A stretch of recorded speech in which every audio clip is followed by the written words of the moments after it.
The following is an actual play Dungeons & Dragons podcast featuring a bunch of nerds stuck in their homes across the country. Listener discretion is advised. We don't know what the hell they're going to come up with next. This is Call of the Deep.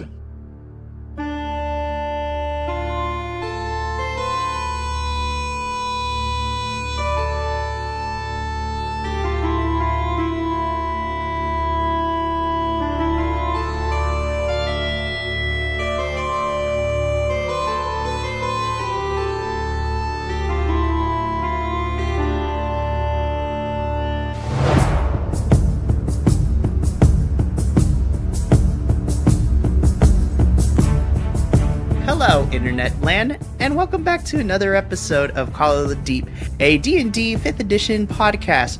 I am your dungeon master for this game, Mikey, aka Pop Culture Geek, all over the internets, and I am joined tonight by my lovely players, who may or may not already started their shit, and they're going to pay for it later. So, running through all my players real quick, they will introduce themselves, their character, and plug any social media or projects that they got going on. So, eeny, meeny, miny, mo, we're going to start with Josh. You're up first on my screen. Alrighty. Hello, everybody. I am MG Preacher. I go by MG Preacher on TikTok. And I'm playing a Aasimar Paladin of the Order of the Cross and Shield. Love to see it. JVL. I am John Van Luling. I am either negative H13 or the JV Lexicon on most social media, and I am playing the Simic Hybrid Druid, human being, and I'm also on a couple different podcasts with other people, including the Biconics Wrestling Podcast with our lovely DM, Mikey. It's a great time. The other John that we have, Professor Crossway. Oh, you're so kind. My name's John Crossway. If you type my name into the social medias, you'll probably find me. I'm bald and talk a lot of weird shit. I'm playing a host of characters. I believe today I'm Fila still, correct? Right? I don't know. Sure. Find out? You don't, well, if you can't feel it for more than 5 hours, then you probably should call a doctor. Hi-yo. Yeah. That joke right itself. I've played a handful of other characters as we've been going through here, but I'm sort of the NPC madman, as it would. I'm very excited to be back. Yay. Alrighty. Coming back to us live in stereo, we have Samwise, aka Mike. My name's Mike. I'm just a guy that likes to play D&D. Simple I'll life. Be playing Gundarlun, and I'll be your party's cleric today. We love to see it. On the opposite end of that spectrum, Amador. Hi, I also am a Mike, and I too play D&D, and just am a guy. I also play our lovely fighter goblin named Corvus. Yeah, that's about it. Oh my goodness. And then, last but certainly not least for tonight, we have JC. Hi guys, I'm JC Vanguard. You can find me on TikTok under that tag. I'm currently our Dragonborn fighter mixed with a sorcerer, and we're going to fuck shit up like we normally do. Or hope to try at least. We love to see it. Okay, so before we get into the shenanigans, let us recap what happened last time. So last time on Call of the Deep, you guys made your way from Stonerice Keep, which is the castle for the King of Gundarlun, King Red Axe. He filled you in on the mission, and you guys began the 3-day journey to the small fishing village of Fiskarbach. So along the way, you guys stopped and camped out for the evening, where we had some really nice character development. While some of you got to know your compatriots a little bit more, others learned about the deceit and the lies that certain characters were wishing not to expose to the party. But upon that little escapade, the party you guys made your way to the dreary village of Fiskerback. Upon entering Fiskerback and getting a kind of feel for the gloomy and depressive atmosphere that the small fishing village provided, you guys were met with Jarl Frostgale, who is the leader of Fiskerback.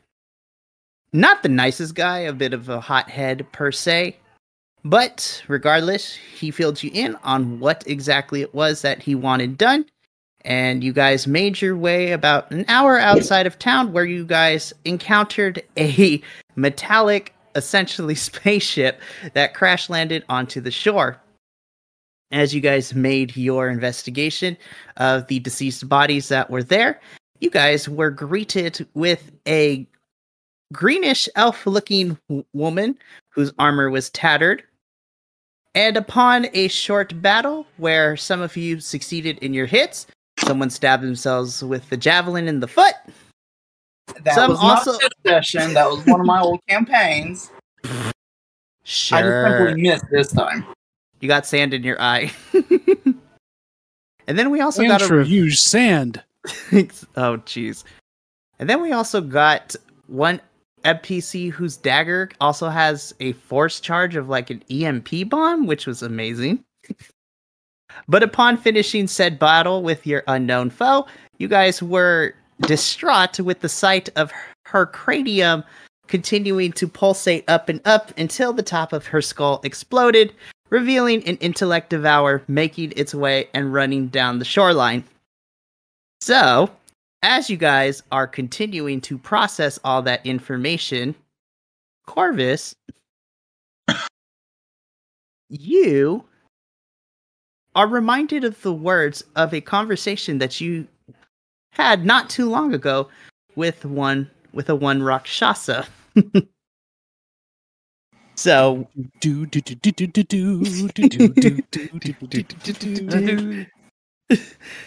so as you are processing the information that you just saw in front of you, we flash back to the dungeon in Stonerice Keep, where you are face to face with a familiar Rakshasa.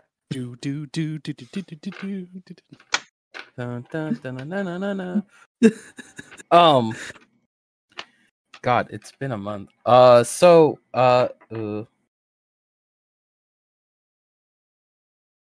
So- hurt yourself. I know. I'm trying to come up with words right now. I'm trying to make them all come into my head. But Common tongue. first and foremost, I'm not in the cell with him, right? We're separated by the cell as my memory would come, right? Correct. So you are on the outside of the jail cell, and he is on the inside. Also on the inside is the guard that you had escorted here too. Okay, so just real quick, by just looking at the guard, like a quick glance, would Corvus be able to tell if he is dead or at least barely conscious? I mean, barely like clinging alive, or what is the state of that guard? No. Go ahead and make me a... You know what? Just make me an overall perception check, please. First roll of the session. First roll of the session, and it's 15 plus. It's going to be a wonderful, impactful 18 plus 3 on my perception. Perfect. So as you are perceiving said guard, he is okay. He is still conscious. There is one puzzling thing though. As you look at said guard, he seems to be doing okay. But he is frozen in place. And as you look around your surrounding too, the fire from the torches that were crackling and flickering have now also seemed to have paused. Okay. I'm gonna. So Corvus is gonna kind of, after looking at all the surroundings. He's gonna look up to the Rakshasa and he's gonna say, so I could see you're using one of your little tricks again. But of course, that's the only way I can, especially when I have to have conversations with my customers. If my memory serves me correct, I am not a customer. I am merely what you would call a payment. I would be a payment, right? Same thing. I always need to make sure how my transactions are doing. Well, other than not being able to lead my home the way that a good tribe leader should, I can't taste absolutely nothing, and that is quite a difficult thing when your whole family revolves around cooking and tasting. That is quite true. Speaking of which, how are Waldorf and Sultana, your parents? How are they doing? Oh, they're lovely, you know. Give me my taste back. Now I can't do that quite easily, especially since I don't have it anymore. Okay, I'm gonna turn my back real quick, and I'm gonna look back at you, and you're gonna repeat that last part real quick. And he's gonna turn around, and then he's gonna look back. Okay, go ahead. Say that one more time. So he walks closer to the bars of where you're at. He kneels down to meet you at eye level, and he Rude. says, I would love to, but like I said, I don't have it anymore. And then at that point, Corvus is going to approach the bars with scimitar in hand, and he's like, "Then where is it?" I gave it to my boss, who's the one that requested said payment from you. I'm flattered he would want my taste buds and my palate, but I would like it back. You need to tell me where I can find your boss. In due time, my little goblin friend, in due time. And he kind of just takes his finger, and as he's walking along the perimeter of the cage, kind of like having his finger hit individual bar as he's walking. Mm-hmm. Tell you what, I would be happy to give you more information. Are you aware of the city of Waterdeep? Would I be aware of the city of Waterdeep? Yeah, I won't make you roll for it. At this point, because of your background and traveling from different places, you're aware of where Waterdeep is, and it's one of the 3 major coastal cities on the Sea of Swords. Okay. Then he would respond, I know of. If you ever find yourself in Waterdeep, come find me at the Lucky Lady. It's got quite a selection of gambling dens. You know I love a good game. We'll see about that. And if I was to find myself there, how would I be able to pick you out of the rest of the crowd? I know you're a little mischievous at times. I think you won't have a problem figuring that out. And as he says that, you just see his cat-like eyes begin to flicker and glow. I think you understand how you can find me now. Clear. Good. Well then, I believe I have another business call I need to take soon. So I enjoyed this conversation, and until next time in Waterdeep, I look forward to talking to you even more. I can't wait to cook you into a nice soup. You can definitely try. And as he begins to walk back into the darkness of the cell, oh, one more thing, Corvus. Do be careful when you investigate the ship. It tends to have a couple of nasty surprises in it if you're not prepared. And with that, he disappears into the darkness, and then everything just kind of comes back. The torches are flickering. The guards are now having conversations again. The guard that's on the inside of the cell, sound and motion have now returned. And as soon as that happens, Corvus is gonna kind of just keep his eyes locked on to where the Rakshasa had last went into the shadows and just mutters, "Man, I hate cats." And as you say that, you see out of the corner of the darkness, essentially it's the equivalent of the Cheshire Cat's like eyes and grin kind of disappear before quickly disappearing. Hate that guy. And upon saying that, we flash back forward to the current situation that you're dealing with. So, as you recall the words of Nishit, which is the Rakshasa that you know by name. Are you allowed to say that word? Yes. Are you though? Yes, I am. I'm watching you. Fine, be that way. I'm not gonna argue with the game. Listen, when I did my research, I made sure and I vetted everything that I have because I am not trying to get canceled here. It's gonna be like days without an incident. Gonna have to put it back to 0. Anywho, so you recall the words of the Rakshasa.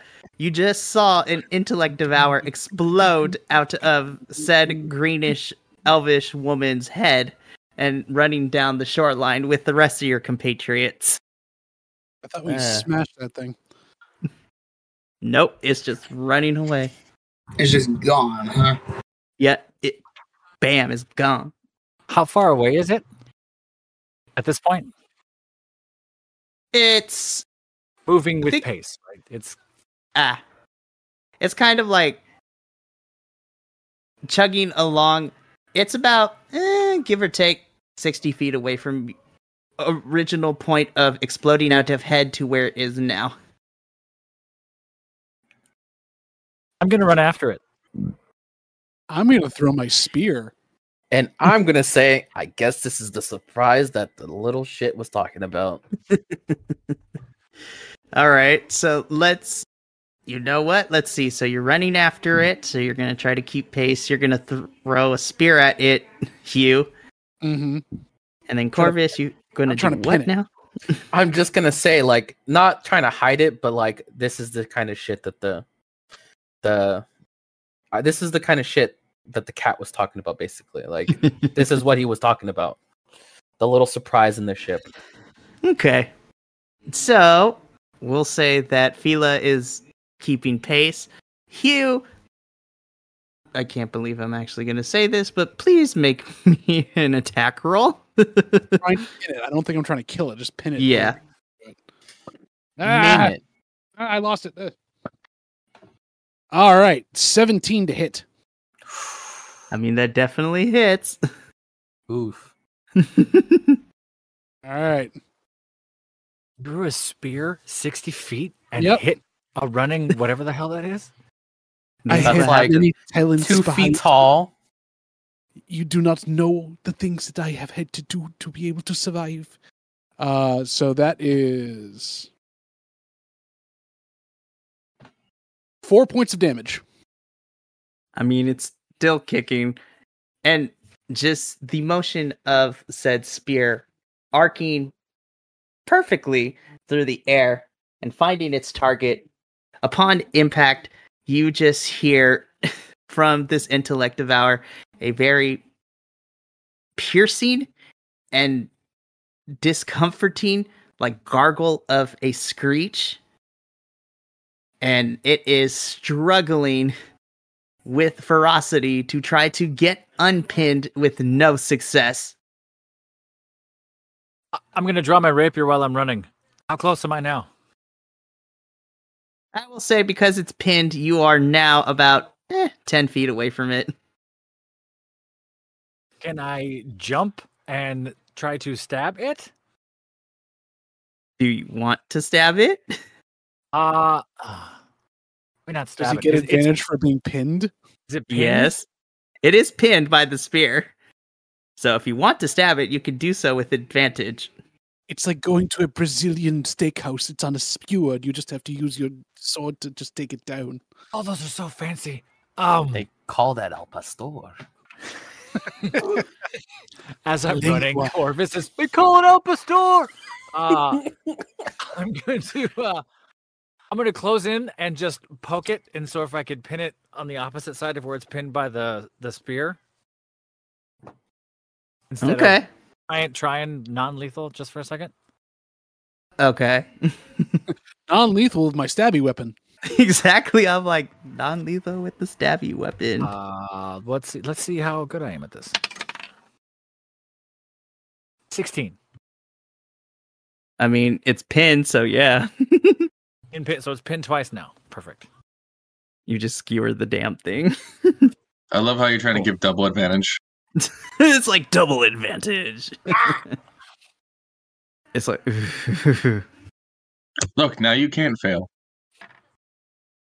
so yeah, you Cool. double bid this thing. I mean, it's not looking too good, but it's still screeching and screaming, trying to get double unpinned now. Hold the dead. Holy shit. Oh shit. Okay, roll for an attack, Darlin. It's a DC 14 Wisdom save. Oh, okay. It's not an attack. It's a spell. All right. Yes. A spell attack, if you will. Now let's see how these. Let's see if JVL's dice he set me as a present are going to help or hurt me. I finally get to test them out in the game. I'm trying to curse them so they hurt you, but who knows? That is an 11. Aha! What's he twist? Oh yeah, dead or told, yeah. Oh gosh, no. It's the wing. It's the finger waving for me. Highly ho, neighbors. I'm your local cleric. No. Howdly doodly. We are not crossing the streams. Oh man, that just Don't cooked my cross the brain. stream. There's so many things in D&D what you Beyond just just shit itself, so let's see. 9. What do you mean, no? What do you mean? No? 9 damage, yeah. Brought to you by Meat Substitute. I guess. How do you want to do this, Darren? Oh shit. Oakley dokley, oakley dokley, oakley No, dokley. not again. Oakley, yeah. Oh man. I am A deceased. horrible way to die. The full send into chaos is happening. Much It's gonna be- faster than anticipated. We just started. Don't worry. That'll come. I enjoy it. Let the hardy hars and the teehees come out right now, because in a couple of minutes it may not be that way. Oh shit, man! He's gonna kill us. So yeah, this brain, that the intellect devour, that is struggling and is screeching upon hearing the okely dokely, its body just seizes up.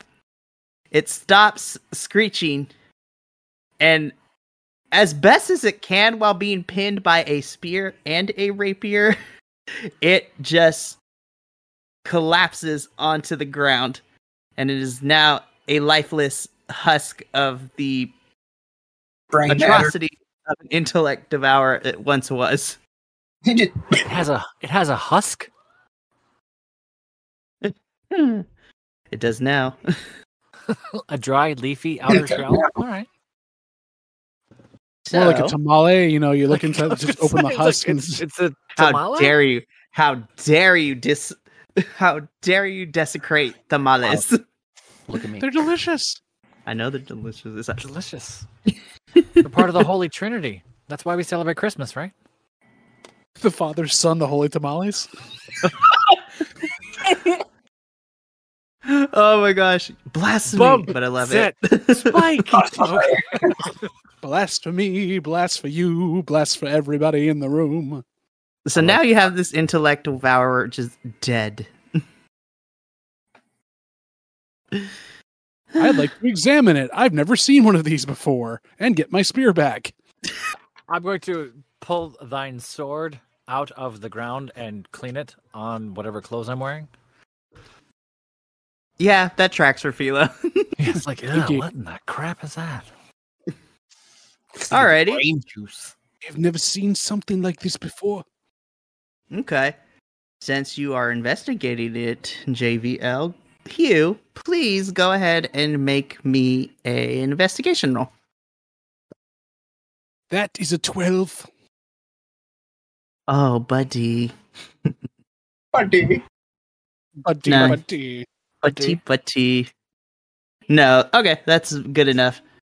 So how, I need to ask this for clarification because this is going to determine a lot. How are you investigating? Just with the thing on the ground? Are you taking it in your hands? Like, what's going on? I'm poking at it with my spear and like opening little openings and just kind of like, Poke it with I don't the want to. stick. I don't want to touch it. Yeah, I'm poking with the stick. Poking it with the spear. All right. Oh, you. So as you gingerly use your spear tip and kind of like a flapjack start flipping this thing over, trying to get an idea of what it is. I mean, the best, essentially, what is there is how it appears. It is a brain looking thing that has 4 legs. And you just watched it burst out of someone's head and attempt to skedaddle. There is one little characteristic of said intellect devourer that you find very interesting. It has a mark kind of branded towards the back of, I guess its brain is the best way to put it. The Or the interior brains- lobe. The brain interior- step would be? Yeah, where the brain stem would be. There's an odd symbol kind of just crystallized and encased in the back of where the brain stem would be. Do I recognize it at all? Make me a history check. Oh, history. One of my best things. Not. So historical. However, when you roll decently well, that is a 19. Jesus Christ, bro. I rolled an 18. I have a +1. That is true. No, you don't recognize it. That was all for not. For nothing. Nothing at all. Oh, that was horrible. Oh, man. What a let on. I point. I just point to Phil. Tease. Do you see this in the back of the brain here? It seems as if something has branded it as its own. I'm going to look at said symbol on the back of the brain of the brain. Do I don't know my stats. Do I recognize said symbol? You can definitely roll for it. Sure, and you tell me what bonuses I may or may not have. What sort not of gonna- cowboy would brand a brain? It's not gonna matter because I have a 4. A brain Uh-oh. Hey, boy. funny thing. Yeah, you don't know your either, character Philo, has sorry. reliable talent. Yeah, like, what is that? Yeah, where I come from, we don't brand brains on the back of the brain. I don't think that I've ever seen a brain escape from someone's head before and run away. I didn't know that was a thing. You would think that would be like Corvus, a disorder or something. Yes. Corvus would like to approach. What's all Do the you commotion? Do you need this? Hello. No, we're not bringing that back. We are not bringing it back. You tell me when. I'll hello. kick into that anytime. No. I'm going to skewer said brain with the rapier and hold it up like an Alpastor and hold it near Corvus's face. Just More like Right, a as he elote approaches. at He that eats point. it, I swear to God. Do not eat it like an elote.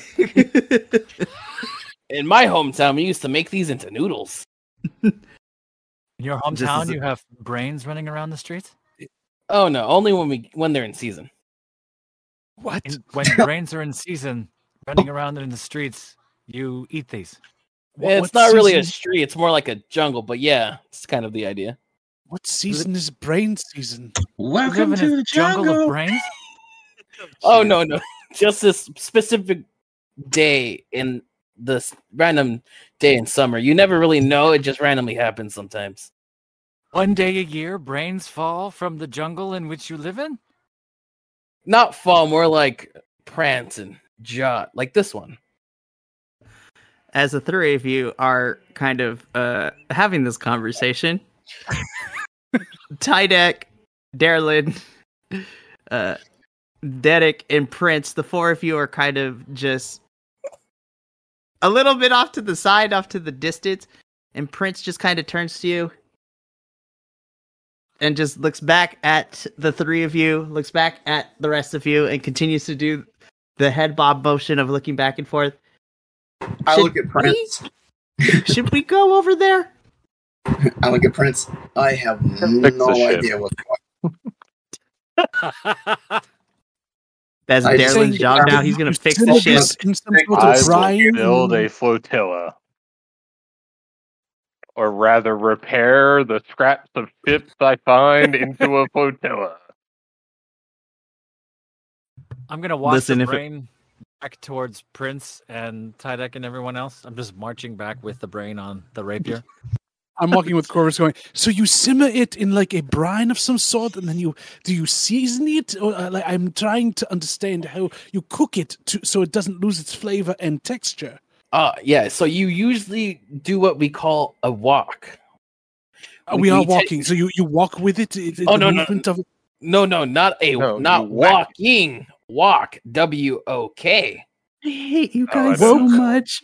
Awoke, yes. And then you put a little bit of oil and you fry it, and you put some eggs and some chilies and peppers. You make it Mix- crispy. Yes. Don't forget the Can I hear rice. this conversation, Mikey? I mean, they're walking behind you, next so to you can you. hear it, and then thus the rest of you guys, along with Prince, kind of hear this conversation. I'm going to turn back and say to Corvus, where I come from, that's called a Ray Liotta. Ooh. Sounds way nicer than we call it. All right, that's it. I'm out. Hello, Clarice. No, stop it. That smells great. Oh my gosh, what are we? Won't What you are join Before us we for keep dinner? going on the stir fry brains, do I recognize the symbol on its back while he's carrying it? Nah, roll for it. Okay. History, right? Yes, Roll for history. Okay, I got a 15. I have no pluses or anything. Nope, you don't know either. I wish it was something obvious like Sanyo, like so we knew exactly who made this brain. Phillips So- Magnavox. Fila, you're still like waving this thing on your rapier around to show everyone else, right? Yeah, I'm sort of like it's on a stick, just sort of on the brain, folks. Isn't it a rapier? It kind of bends a little bit too. Yeah, so it is. No. You're right. It's flexing just enough on the weight of the brain at the end of it. Yeah. Oh, jeez. Question. All right, so Rolling for a history check. Is that intelligence? Yeah. yes, Okay. but Dedic, you don't have to roll for it. You know what you know what the symbol is. In fact, both you and Prince know what the symbol looks like The symbol is adobo. because the two of you saw it in your little escapade behind a certain waterfall. What is that Giggity? sound? I'm going to point. Sal. I'm going to hold the brain towards Prince and All right. Dedic, Dedek. Excuse me. I was like da da da da da da da. Just Batman. hold it there. Like Dedic. you just hold it there. Like, anyone know what this is? Surprisingly enough, I do know what that is. Then I look down at Prince. I think we should probably clue them in. You have been Probably. holding out. Wait. Do you want to tell Do I them? know or- some of this? Because remember, I saw the thing in the think tank. Do I know something about Think this? tank. You do, because remember, you got a glimpse of said relic that Prince had in his bag when he dropped everything. So you have seen I it remember. before. I remember. You've seen it before, Ass but bag, Prince ass and bag, ass bag. but Prince and Dedek know the meaning behind it. That guy. I'm So going to Prince- flick the brain onto the ground because I've been holding it for too long. Into the ground, just to. Oh, Probably. Hi guys, splashes. welcome. It's like, hey guys, welcome to our D&D ASMR. Oh, sweet Christ. I need you to you roll for care to that. enlighten us about what we're looking at here? I've never seen one of these before. Corvus Well- is going to eat it. No, If I'm gonna you- cook yeah, it and then eat it. Maybe a goblin, but I'm not a barbarian. Not yet. Goblin, you barely even know him. The emblem that was branded on this thing, is it on like kind of like some sort of a bone or husk, or is it just fleshy brain that it's burned onto? So the best way I could describe it, it's like normally where the brainstem would be, that symbol, instead of being branded on, it's kind of like there's a crystallization of a pattern of where the brainstem would be. And So it's not something you could cut off or anything. It would just all just fall apart, wouldn't it? mm-hmm. Okay, never mind. Oh, don't worry, that'll come into play a lot later. Oh, Patience, damn my it. friend. But anyways, I look at Prince and then I look back at the rest of the party. He looks at me. Earlier, before we joined you on the ship, Yeah, he looks. me and Prince here, we had our own little escapade, you can say. And we had to retrieve a relic for King Red Axe. This relic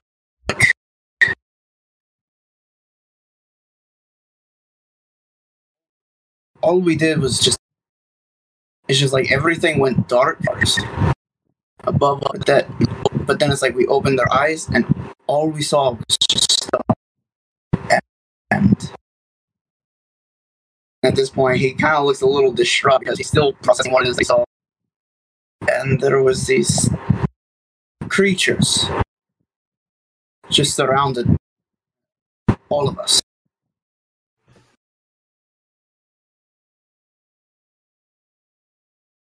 DM, I can't remember. Did they stab us with something, or did they physically touch us? I want to think they had stabbed us with something. That would be correct. Okay. Bad touch, bad touch, bad touch.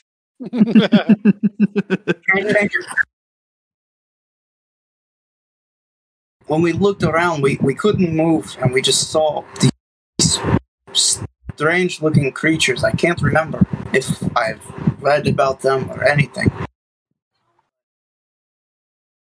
We couldn't move, and they just started stabbing us. It's like every time they stabbed us, it's just like a pool of hot lead, just searing and burning. Hugh's gonna Not like start backing up from them. After what seemed like forever, everything just went back to normal. We opened our eyes. Me and Prince was back in the cave where we found this, and we looked, and there was no scars on us at all. But the third person person that was with us.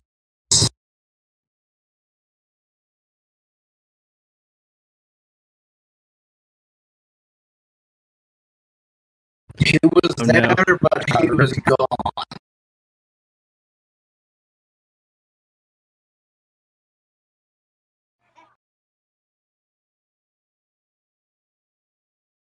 Either way, there's nothing to do here. I think we should start heading back. I don't know what we did find here. Prince kind of looks at you, Dedic. I think it would be best to show them. I'm watching closely. If I see anything wrong or anything else, they're getting entangled right away. Yeah, I'm gonna keep the rapier out and slowly walk backwards now. Okay. So at this point, Prince from his bag kind of unbuckles his satchel. He looks at you guys and says, just give me a moment. He digs through his bag and he pulls out something wrapped in a white cloth.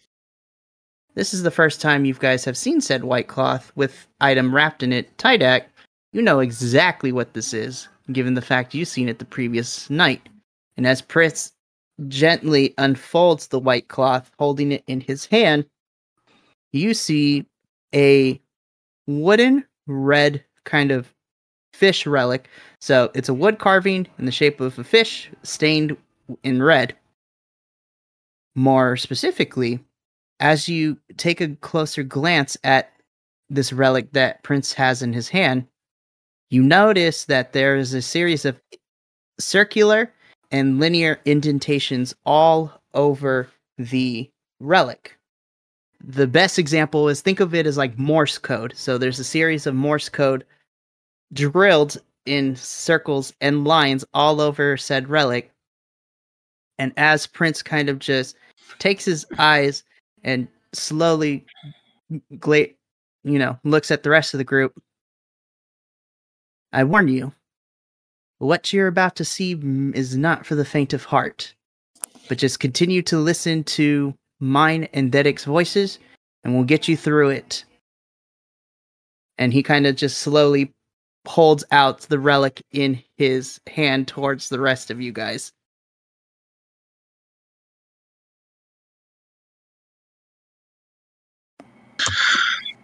I guess I reach out and touch it. What do we do? Reach out and touch me. Oh, God. Down. Sorry, I was listening to that song earlier today. But anyways, all right. So, anyone else? No. No. I'm gonna leave it to him. I think he looks like he guts it. I'm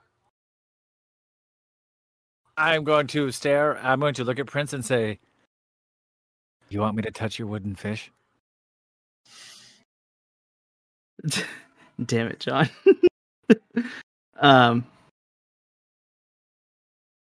Just if you want to, it's one of those situations where it's better to show than explain, is the best way I can put it. He's a shower, not a grower. So, just touch the fish? Correct. I know it sounds strange, but you'll understand once you do. Touching the wooden fish is going to tell me why the brain has a symbol on the back of its brain.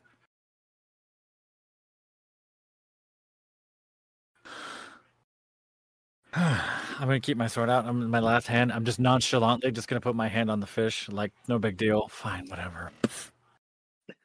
Okay. So, anyone else? I'd like to approach the fish, but instead of touching it, I kind of want to read like the little, I guess, runes or whatever those little symbols are.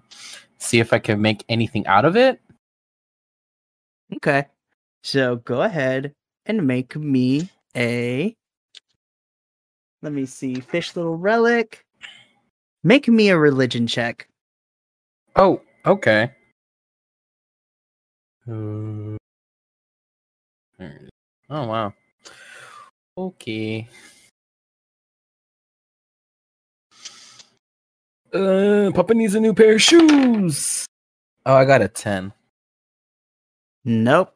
You cannot make out the series of circular and linear indentations in said fish. Now on top of that, Corvus, I need you to please make me a wisdom saving throw. What the? Oh boy. Yeah. I got a 5. Oh, buddy. So, upon trying to understand what all these indentations mean on this little fish relic, your worldview starts to go dark. And you just start to see, kind of from the top of the sky, create like a dark dome in appearance, start covering everything. And as you are looking at this,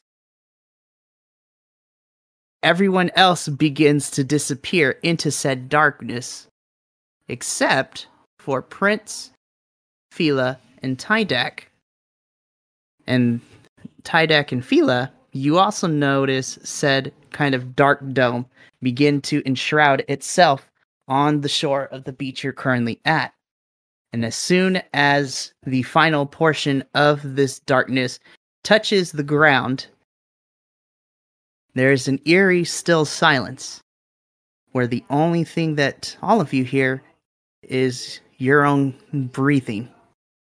And the moment that you guys turn and kind of try to assess the dark dome, there's a flash of light, and when your vision begins to adjust, you see yourselves standing on top of some sort of liquid, but it's not normal color that you're used to when it comes to the water of the sea or any lake or any body of water.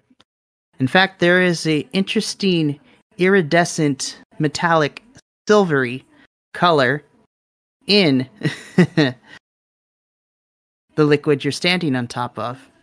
And as you are taking a look at the reflective surface of what you're standing on, you notice that there is a pattern of glowing stars that are reflecting on the ground. And as you take a look up to the sky, you see the same set of stars high in the sky. I need Tydak, Fila, and Corvus. Please make me a history check. Oh shit! No, this is gonna suck. I got a 4. So I got a 6. 5, but I'm pretty sure my Nice. bonus is really good. So, Fila, Nice grouping. you have it. So, your bonus, actually, all 3 of you, that's good enough for me. And I'll tell you why. Whether it was the stories of your homelands, or your own research, or just the mutterings of some madman in a certain fighting arena, you've only heard stories of this place. The silvery liquid with a reflective surface reflecting what is in the sky. You 3 come to realize that there may be some truth to said stories that you heard growing up, or even in your captivity. You 3, along with Prince, are currently standing inside what is known as the Sea of Stars. And in said place, most scholars call it a myth. Some people kind of revel in its legend lore. But from the basics of it, it is another plane of existence. And we're Can looking around inside this other place of existence. Mm-hmm. Okay. I have a weird question, and you can answer if you want or not. Does this have to refer to anything that has to do with the god that Hugh and Fila are known to worship and or not worship now? No, Okay. it does not. But as that thought begins to cross your mind, Corvus, in another flash of light, the four of you, because Prince is there as well, you find yourself now surrounded and being constantly stabbed by these teal and green kind of creatures. And even though you feel no pain, you can still somehow feel the force of their silver weapons continuing to pierce into your body, with all of them screaming and yelling. Upon looking at their appearance even more, you notice that while from the neck down is more humanoid, you see that their actual head is more octopus-like. So some of them are wearing special goggles, some of them are just have a monocle, they have tentacles where facial hair should be, Davy Jones. and the and as the three of you are constantly being stabbed, Prince's voice kind of breaks through this cacophony of weapons, stealing themselves into flesh as you attempt to take your rapier and stab this octopus-looking creature in front. Your rapier, as it goes through the continuous forward motion, it just disappears. And it kind of just evaporates from your hand in a cloud of silver mist. I'm going to jump and try to tackle said octopus that's right in front of me. Okay. So as you attempt to do so, in the moment that you leap off the ground in the motion to tackle it, one of these creatures grabs you by the skull and kind of just holds you up, lifting you off the ground, and kind of just in one foul motion takes your cranium and drops it straight into the ground. Cool. And the moment that your head and the surface of this reflective ground hits, another flash of light begins, and the four of you now find yourself at a lot higher altitude, and you are falling closer, inching closer and closer to the ground. And as you look around, you also see a swarm of meteors falling with you towards said ground. And as you look at the ground going closer and closer into your viewpoint, you notice lots of people, villages on fire, people screaming, all different types of individuals of different species and races, holding what you would presume to once be their loved ones, now a lifeless husk, holding into their arms. And as you take in this sight, you guys continue to fall closer and closer to the ground until the point of impact. And one more flash of light takes you back where the rest of your comrades are, back at the beach where you all are still currently at. Tydak, Corvus, and Fila, please make me a wisdom saving throw. With advantage.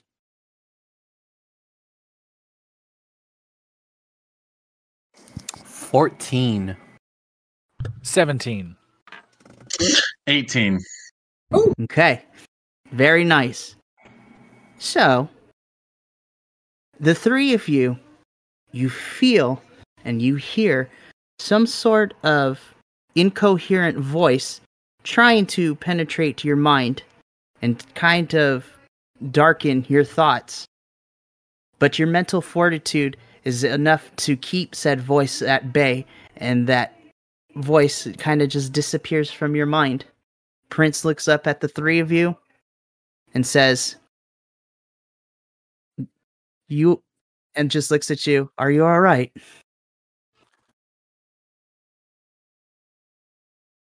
Emotionally damaged, but physically okay. I don't know how I feel right now. Is that an omen? Is that what is that trying to tell me? I feel like it's trying to tell me something. Prince kind of just breathes in heavily. I cannot say for sure, but I do know one thing. I recognize those creatures that were stabbing you guys.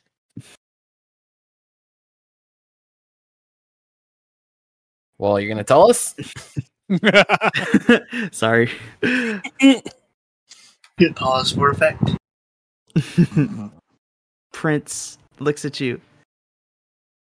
This is just based on ancient knowledge and ancient society history, but from what I can gather, there was a specific group of humanoid creatures known as illithids who used to be on this plane of existence before moving into another to find a better home.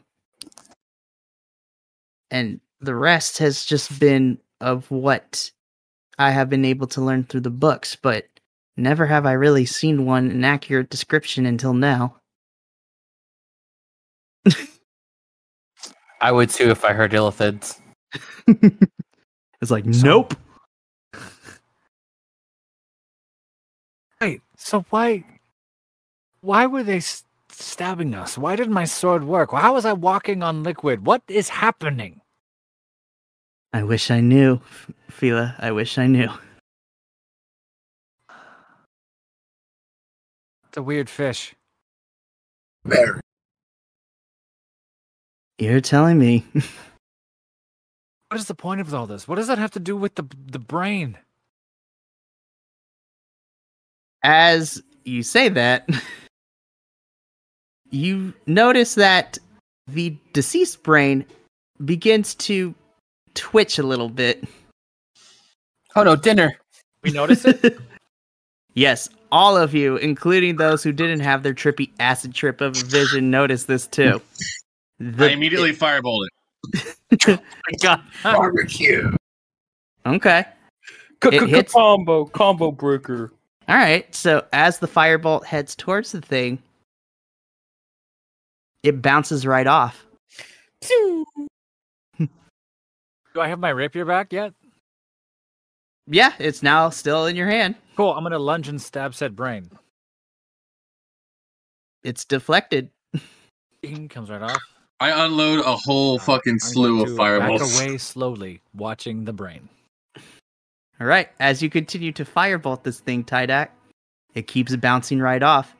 And as you try to process why this is, you see that crystal symbol in the back of its head begins to glow an iridescent blue, and the brain begins to lift off the ground into the air. More intensely, more intensely. It's a flying brain. Aliens. And as you say that, Corvus, this thing begins to become shrouded in kind of a purplish vortex kind of thing until it disappears.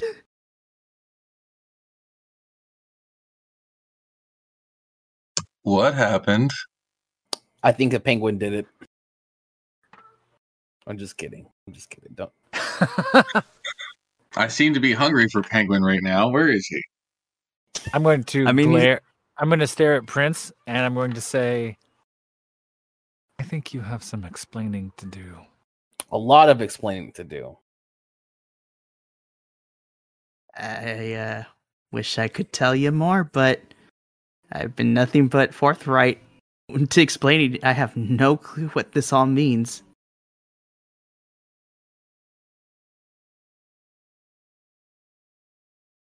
You told me And- to touch your wooden fish because the symbol on the back of the brain's brain sent me to a liquid place where I stabbed an octopus through the eye and lost my sword and fell through a meteor shower back to Earth. You don't know what any of Don't this forget the means. stars that were under and above us. Yeah, what he said, the stars and shit. Do we that didn't We go have on this no trip idea. recognize from their description what they're talking about? You do. From their description, you also know that it is a place called the Sea of Stars, which is another plane of existence, specifically more in the astral plane. Does Fila know that? Or has heard of Yep. that?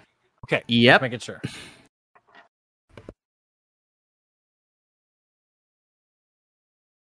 I have a feeling we are way farther over our heads than we had imagined before. Well, knowing our luck as, I guess, a party, we're either now a target, or we know too much and we can't leave at this point. So the thought becomes, do we report back to King Redax that we have found things from the astral plane inside his borders, or do we try to eliminate it ourselves? We have to tell the Jarl something, right?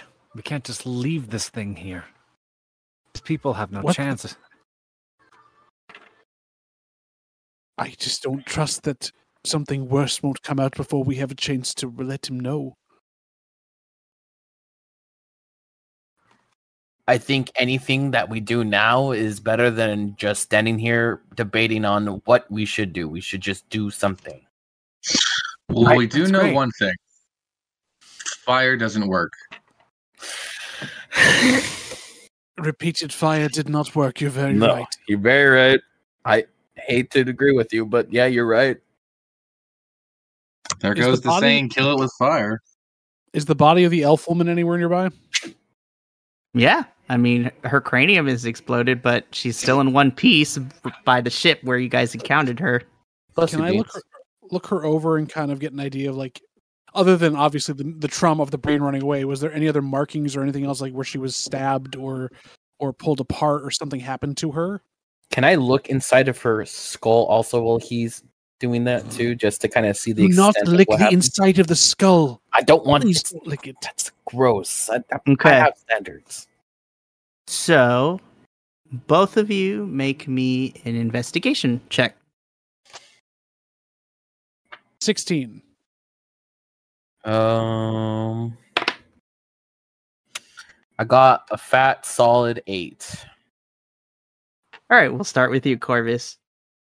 So you look on the inside of her cranium, and this thing has made a mess of what once used to be the inside of it.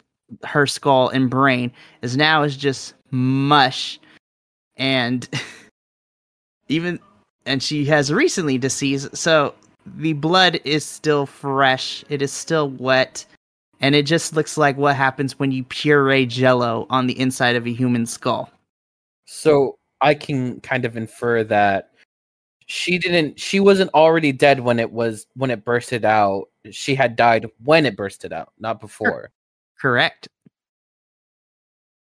And for you, Hugh, as you look over this deceased woman, as I mentioned from previous descriptions, her skin she looks closely related to an elf. The only difference is that her skin is kind of a lightish greenish color. And as you take a look at it, I won't make you roll for this, but again, because of the information and from your background as a redeemed cultist, and from the little bit of history and religion and all kinds of studies that you took a part in, what once was a lost race to the Sea of Swords, you definitely can tell that this particular woman is what is known as a Gith. That is very interesting. Out of character, this is an oh fuck moment, just so you know. Yes. Oh, I know. Same here. I'm going to keep that to myself. Okay. And I'm going to prep the body and do my ritual, kicking her, what remains of her head, into the sea, head first into the sea, after I take a little blood. All right, which you definitely do. and the ceremony goes off with a hitch.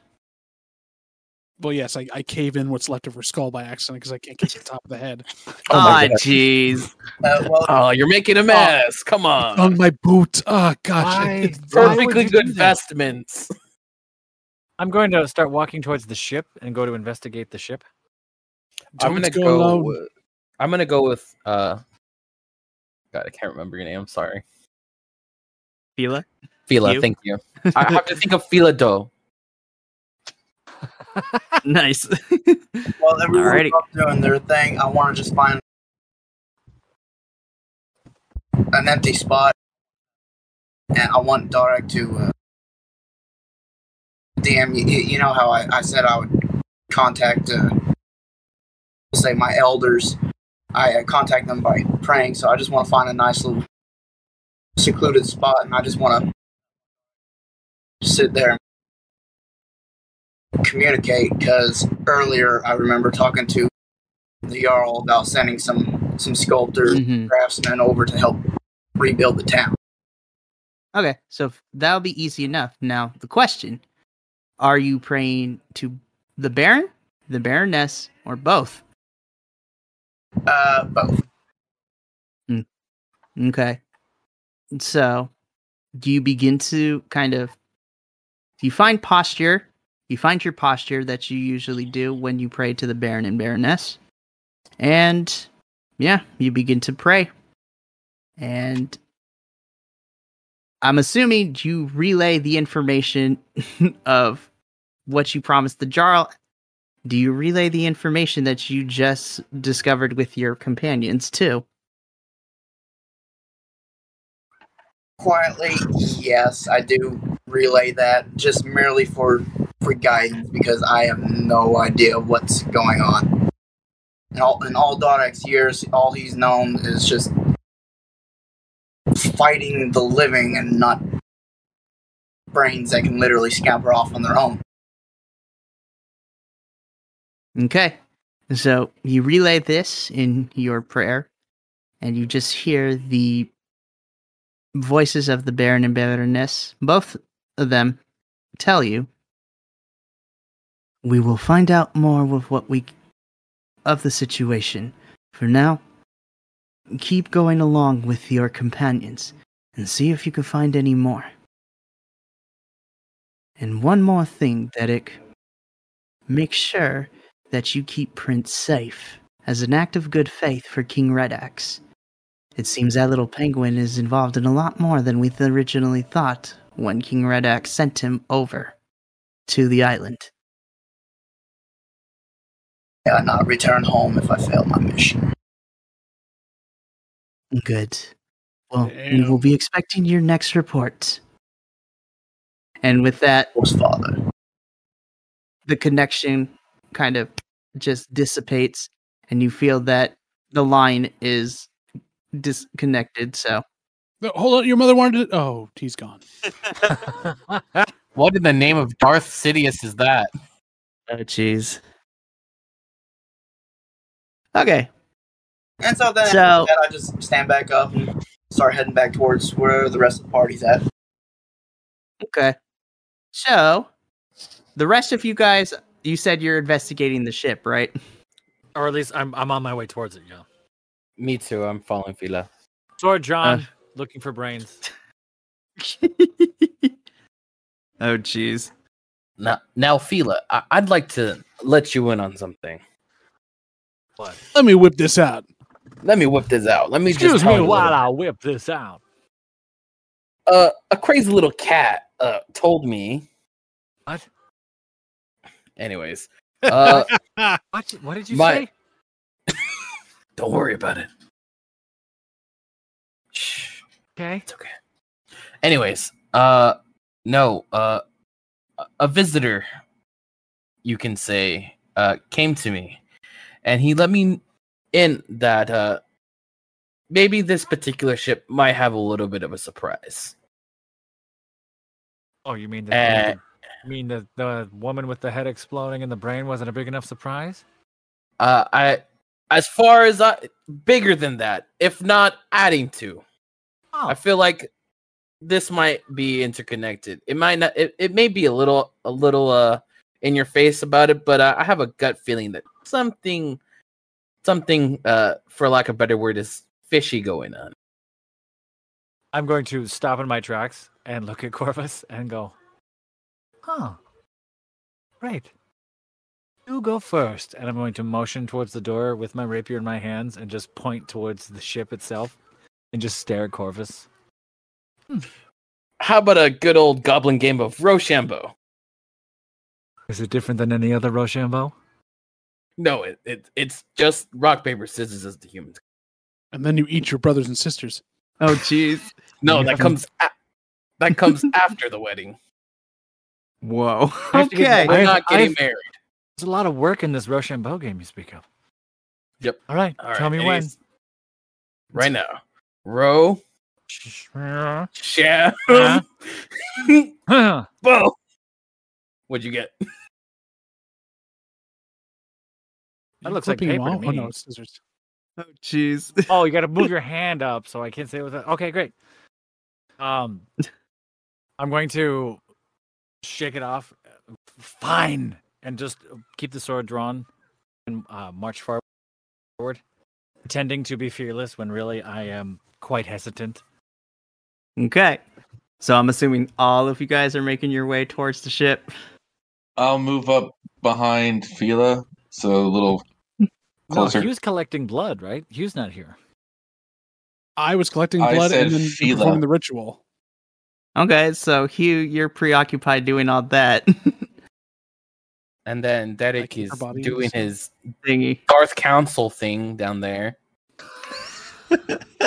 Good, Derek.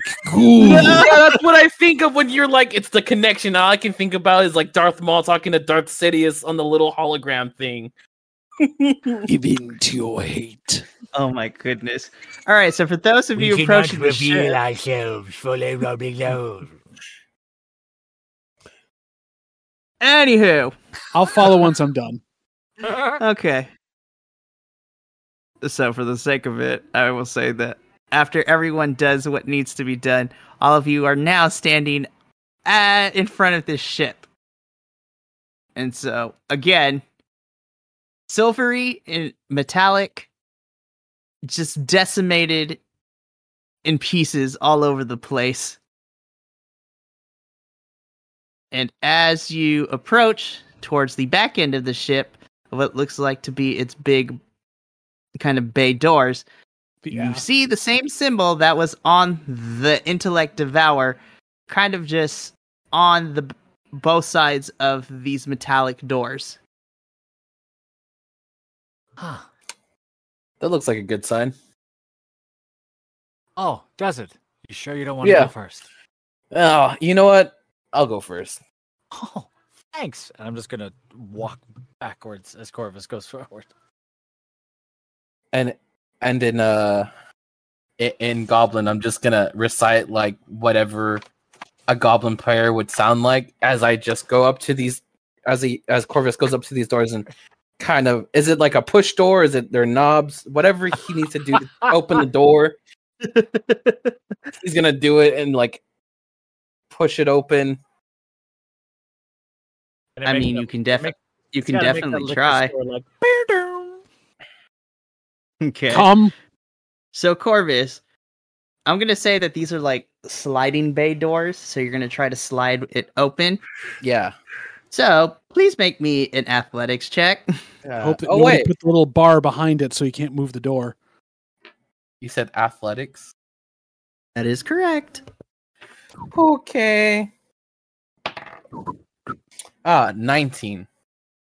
All right. Finally. That is good. So a little tiny guy moving a giant door. Sounds awesome. And that's exactly what happens. The power Corvus, of all your life, you have been told that your small stature wouldn't amount to being any sort of strength. But today is the day where you prove them all wrong. You, with your goblin hands, you effortlessly take the door and push it with ease. I thought it was a sliding door. It is a sliding door. You push it to the side, slide it open. Oh yeah. It's like to the side. Oh, I get what you mean. All right. So you have opened the door. And as you take a look inside, the sunlight only reveals a little bit. From where you're standing, you can't really make out much of anything. I have dark vision. Oh, damn you. I'm a goblin. I've got dark vision as well, but for anybody in the party that doesn't have it, can I cast the candlelight or just light? Or... Just light, yeah. You definitely have the light cantrip, so I think our cleric is the only one that doesn't have dark vision, I believe. Oh, And I don't think know where you're he right. is. Anyways, between all of you, you guys have dark vision and we have the light cantrip going, so you're good. So, do you step inside? Sure. Okay, cool. Now, Corvus, since you are kind of unceremoniously leading the charge in this thing, as you as you enter this door, No ceremony, unceremonious. oh jeez. Okay. So you step inside, and when you step inside, it's your first initial viewing of what you see. You recognize this as some sort of chamber. So the chamber beyond the door, even though the sunlight is only revealing pieces of it between your dark vision and the light cantrip going on, you're able to make out the finer details and the outlines of this chamber and its features.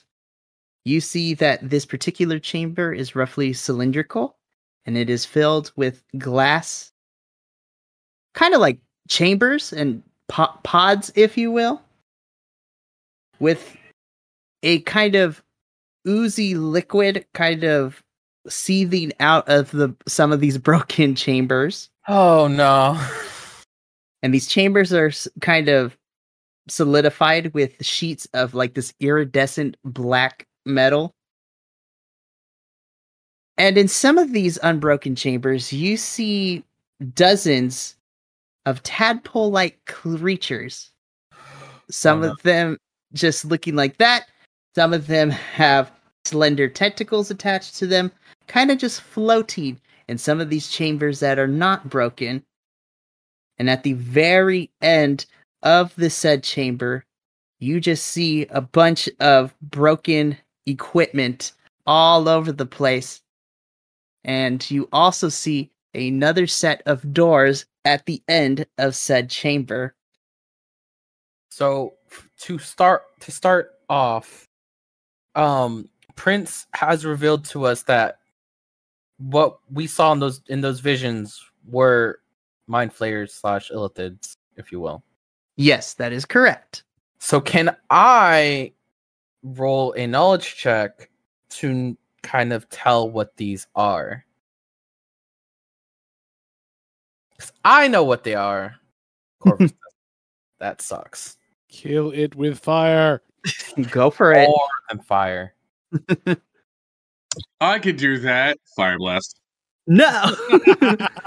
Firebolt, firebolt, firebolt. Just rapid fire firebolt right now. All right, Corvus. I mean, roll for it. What do you want me to roll? I would say Arcana, but that's me personally. No, that's exactly what I was going to say. So roll Arcana. Gosh, dang it. I didn't get very high. Yeah, I got an 8. I mean, that is enough because technically you... Yeah, that's enough. So you know what these things... Corvus knows what these things are. So, I know what the tadpoles are? Mm-hmm. Do I know what the equipment is used for? Or just the tadpoles? Just the tadpoles. Okay, so I know that those are basically baby my illithids waiting to sprout out. So I kind of turn to the party and I'm like, good news, everybody. Good news, everyone. Good news, everyone. You know what? these I may or may not found a beautiful nursery full of these beautiful children. What? You're being vague again. Yes, I don't like Tad. the vagueness of this. Tadpole. Lots Ooh, a of delicacy. Can I have some? yes. You mean like frogs? No, more like baby Nom nom. baby things we saw in our brains. No, bad touch. Bad touch. Kill it Those with fire. octopus Fuck fuckers that. with the Nope. monocle? Nope. Nope. Baby, Nope. what? Yeah. That's as far as the far as I could tell. Those are the babies. Can't tell you what they're in, but those are its babies. Ah. And some of them are broken. Well, You that said means is some of it's them the have mother- broken out and are loose. Lovely. Time to go. There's doors at the end of the hallways. Anybody want to go, No, or my? no, I'm thinking we're backing out of here very quickly. Yeah, I'm turning around to run towards the door. Is there Okay. any way that we can find like a thing of oil, like a barrel or something, or like some I'm kind running. of form of gasoline? I'm running towards the doors we came in from. Okay. I'm moving quickly. Very quickly. Very quickly. Am I still not to the doors? Am I out? Am I out yet? It's up to you if you want to be out to us at all. But that's... We'll accept you Coming anyway. live from this closet.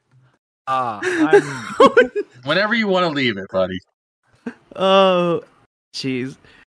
Anywho, so yeah, Fila, I mean, you run towards the door, and you make it to the door. cool. I'm gonna open the door. It doesn't open anymore. I'm gonna kick it with my feet. So from like where Corvus is standing, is the door working? Help me with the door! And I'm gonna kick the door. Bang. Don't make noise. Whatever's in here is gonna hear us. I'm gonna keep kicking No. the door. I mean, You keep kicking there's the a door. green light right now, so if there's anything in here, it already knows we're here. We must go forward to go back. Does this Must go symbol faster. mean Must go push or faster. pull? I'm gonna keep trying to push and or pull the door. So as you're attempting to jimmy this door open from behind you guys, Sweet Jesus. from behind, you hear the same sound that you did before when the front doors opened, but now the back doors heading on the other side of the chamber open into the other room on the other side. I draw my bow and arrow, and we gotta keep going. We can't stick around here. I'm gonna kick the door one last time. We Too can't much go back. angst Alright. and Anger. Say we're dead. If we go forward, I'm gonna We start might- moving forward. Yeah. I'm going to and advance with my little goblin. Oh, he called me his friend. How nice. It called you its friend. I mean, Love even to though you see it. stepped on my That hand will back be your in first mistake. Red Axis, Alrighty. So as you guys march along, you enter this next room. So,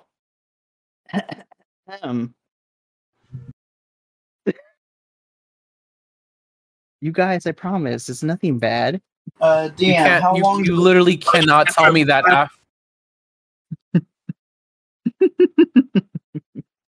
Alrighty. You guys ready? Dan, Unfortunately, yes. how long does the Okay. light last? You know what? That is an excellent question. You would think I would know this information. Uh, Give me What a did you sec. say? I can Google it. how long? How long does the light cantrip last? I am now just gonna put on foreboding music because, man, this isn't that, then I don't know what is. Okay. I think it lasts for a minute. Yeah, that's what Liz seems to think. Yeah. But can't you cast it like 3 Duration's times? 1 hour. Oh. Mm-hmm. Alrighty. Oh, last one. So, we're good. Mm-hmm. Alrighty. So, y'all are good. Alright, so here we go. So you, coming from the chamber you are currently in, and you walk into this next one, you emerge into another circular chamber, this time more grander on the census scale. And you notice that this chamber is dominated by a giant circular pool, which is levitating a couple inches off the ground. This pool is surrounded by some sort of what looks alien to you guys, this alien architecture, and it is something that is very, very foreboding when you take a look at it. The structure seems to be so unnatural, with its being a mixture of like molten rock and metal covered in these otherworldly hieroglyphs that kind of fold into one another together and separate as you observe them. So they're kind of like transforming and changing as you are looking at it. And the whole chamber just gives off not very good. It gives off an aberrant kind of malevolence of an atmosphere to it.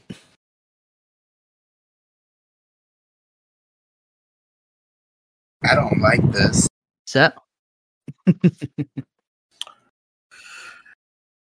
Oh no.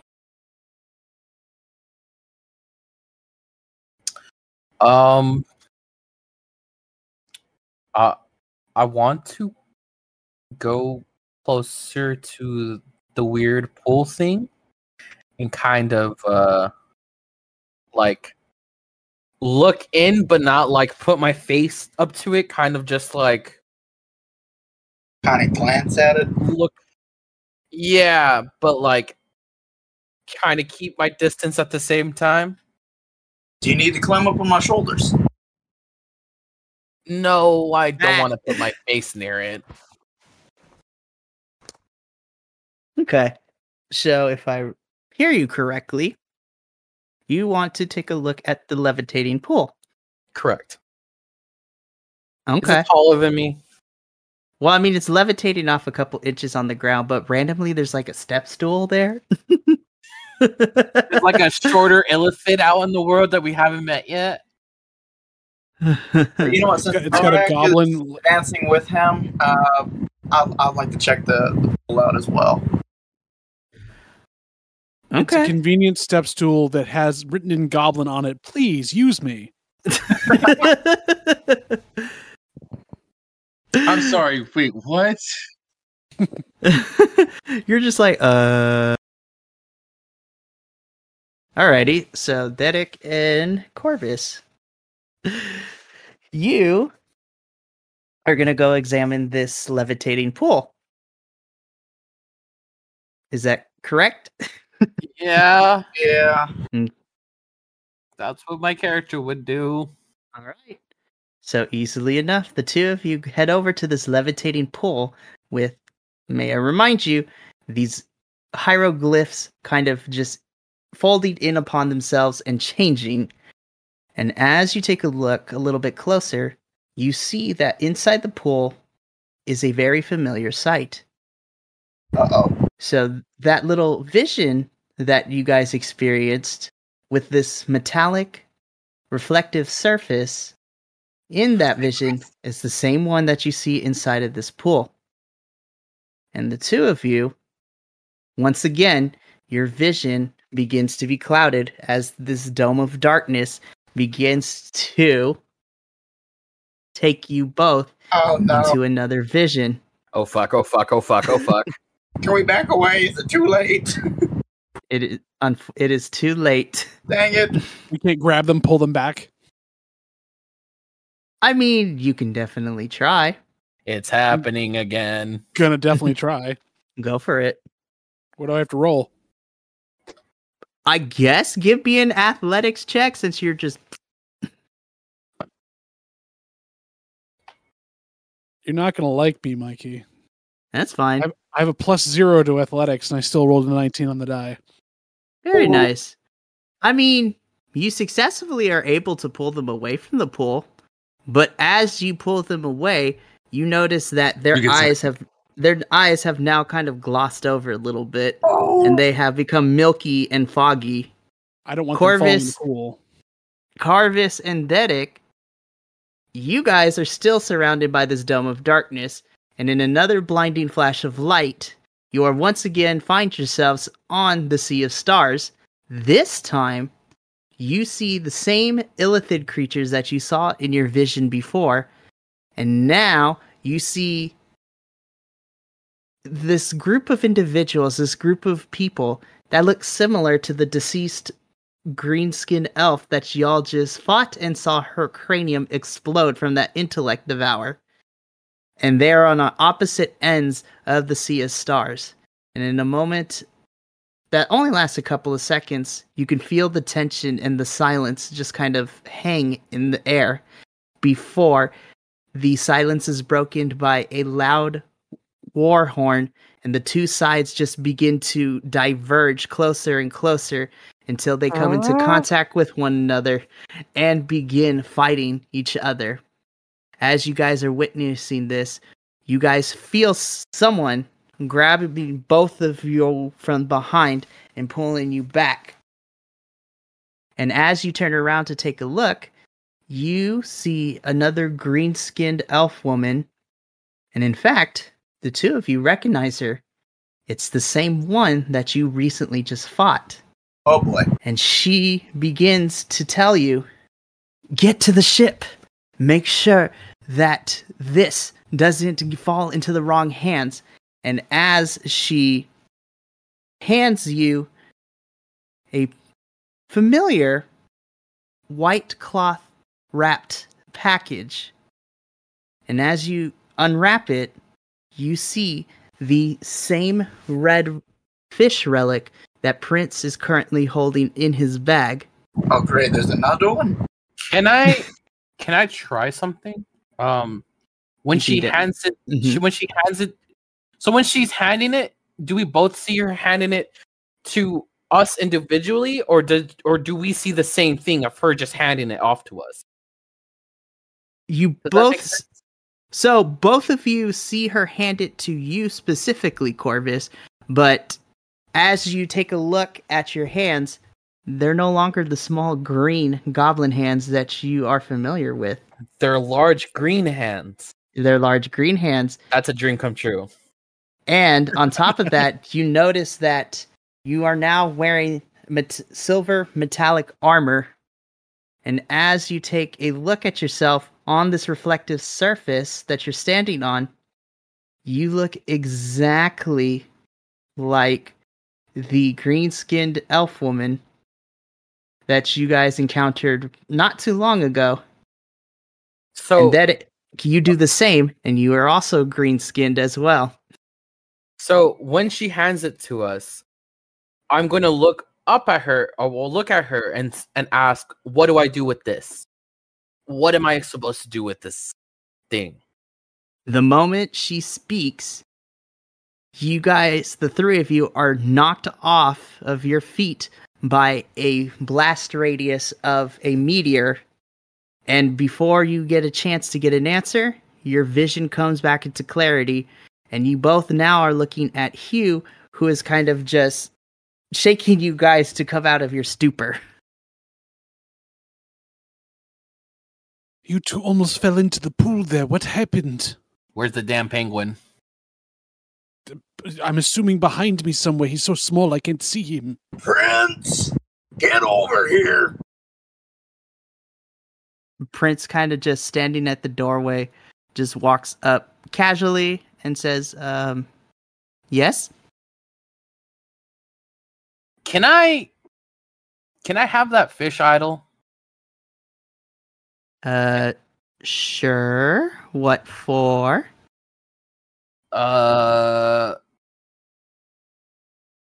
So you know that green lady that was out there that had her brain explode into a thing that was also her brain that had 4 legs? Correct. So in the vision I just had, like when I looked at that one, We just had. we had. It was a little romantic. I mean, it was. It was a good bonding moment between me and my goblin. That's so nice. He's calling me his friend. Anyways, she was handing it to us, and we weren't ourselves. And then at that point, Corvus is gonna kind of describe who he took perspective of, whose eyes he was looking through, and kind of describe that person or thing as much as possible. Okay. And you think the relic will help with all that? I think the relic has something to do with this ship, obviously, because they're both weird alien things. So It was the exact same relic we just saw. the exact same one she handed us, and she told us to protect it from the weird octopus people, the illithids. Yes, we saw those again, but it wasn't like last time where they were stabbing us.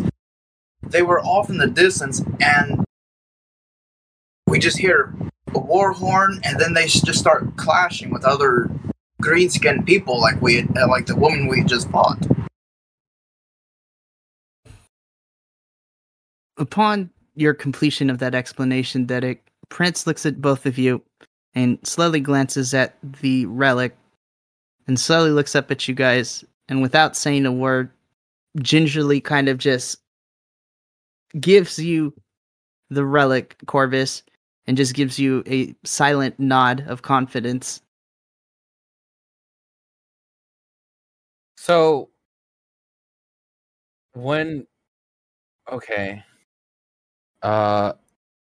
Now that I have the bomb in my hand, I don't know what to do with the bomb. So as Prince hands you the relic, obviously you're still holding onto it with the cloth and not touching it with your bare hands.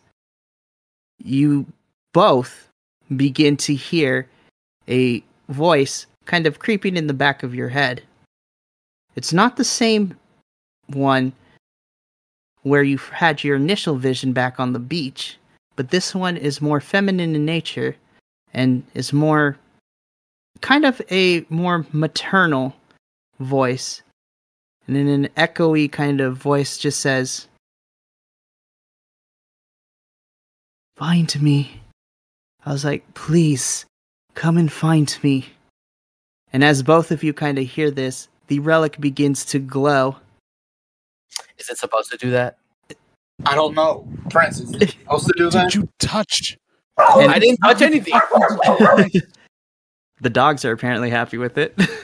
Anywho, as Now something's up.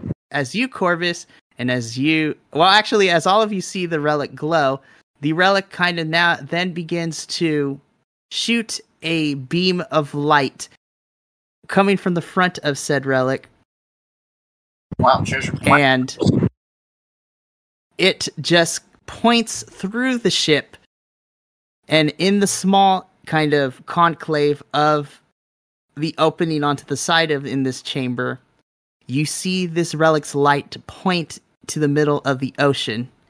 And far off in the distance, you see something glowing about 200 feet from the shore into the middle of the ocean. Something resonates. It begins to glow a translucent, kind of orangey yellow light coming from beneath the surface of the water.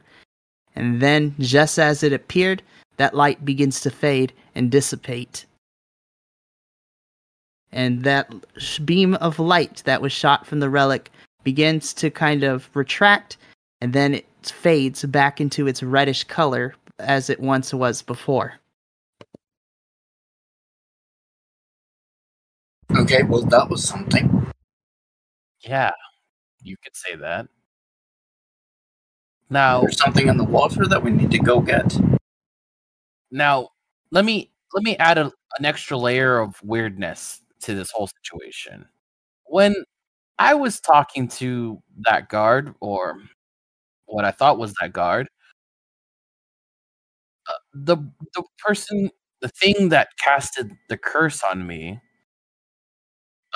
the Rakshasa, he mentioned he mentioned something about this ship being a little weird, but I didn't think it was going to be this weird. But I'd like to point out that how I don't know how he would be wrapped up in all this. What does a Rakshasa have to do with Illithids, and why is there Illithids here? The world may never know. And I guess what we have to do at this point is just to go figure out where that thing in the water is. Hopefully not another ship. Is there a hole or any way out of this room, or do we have to go back out of the ship, basically, Mikey? No, like I mentioned in that description, there's kind of like a slight opening on the side of the current chamber that you're in. It's not that big, but from the looks of it, it might take a little bit of time, but if you really wanted to, you can kind of squeeze your way out of it. Sure. A 6-foot We saw no other way out of this can place. squeeze through a small opening in the side of the ship. No? Go for it. Yes, sir. Oh, I was just gonna say, before we start thinking about leaving, the only real thing of importance that's kind of taking the whole thing is just this weird pool, floating pool, right? Yes. So inside, just like I mentioned previously, I mean, with the crashed spaceship, things are all over the place. But surprisingly, this floating kind of brine pool is the only thing that is intact, and it is levitating a couple inches off the ground. Okay, so can Corvus kind of unravel the hello dog? Can unravel the idol and hold it over the pool just to try something? Just kind of like, not put it in, not like just right over the liquid, hold it out. Is there any kind of reaction? Even before I pull it, it is out of the linen, but I'm holding it by the linen.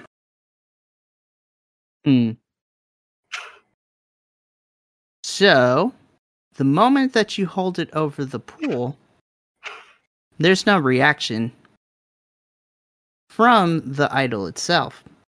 The pool, however,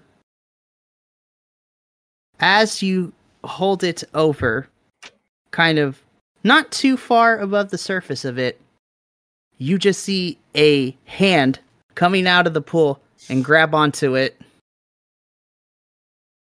And it begins to lift you up higher and higher. And as this form comes out of the pool, you see... You're familiar with this sight because you particularly fought these guys on your way to Gundarlun in the middle of that storm. So when standing in front of you is a Saugin, so a fish person.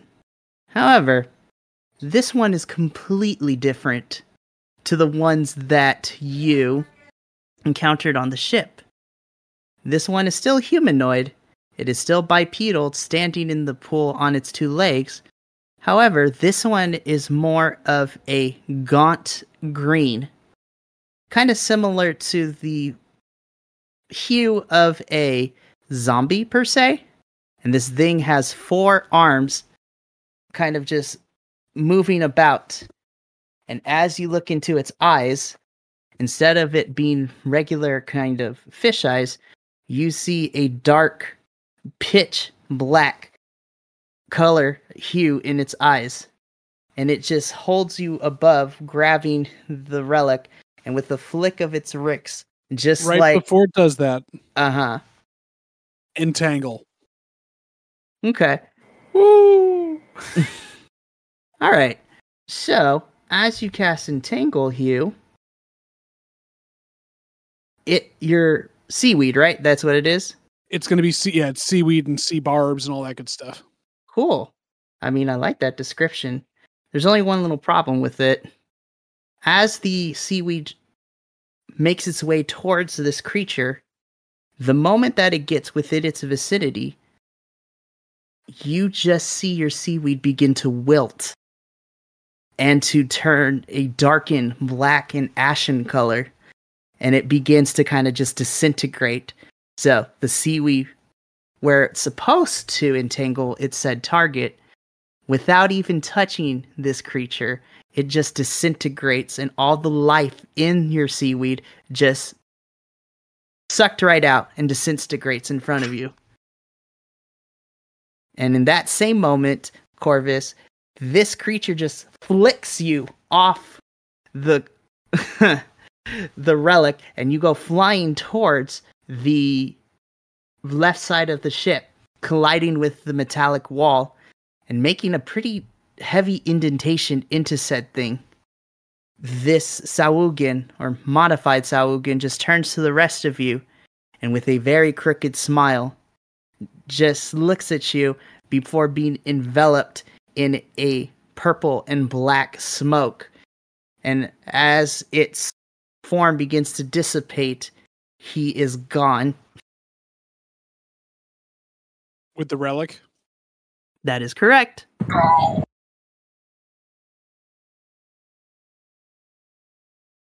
Would I have understood why it would have killed off my vines? Because they're magical vines. They shouldn't have.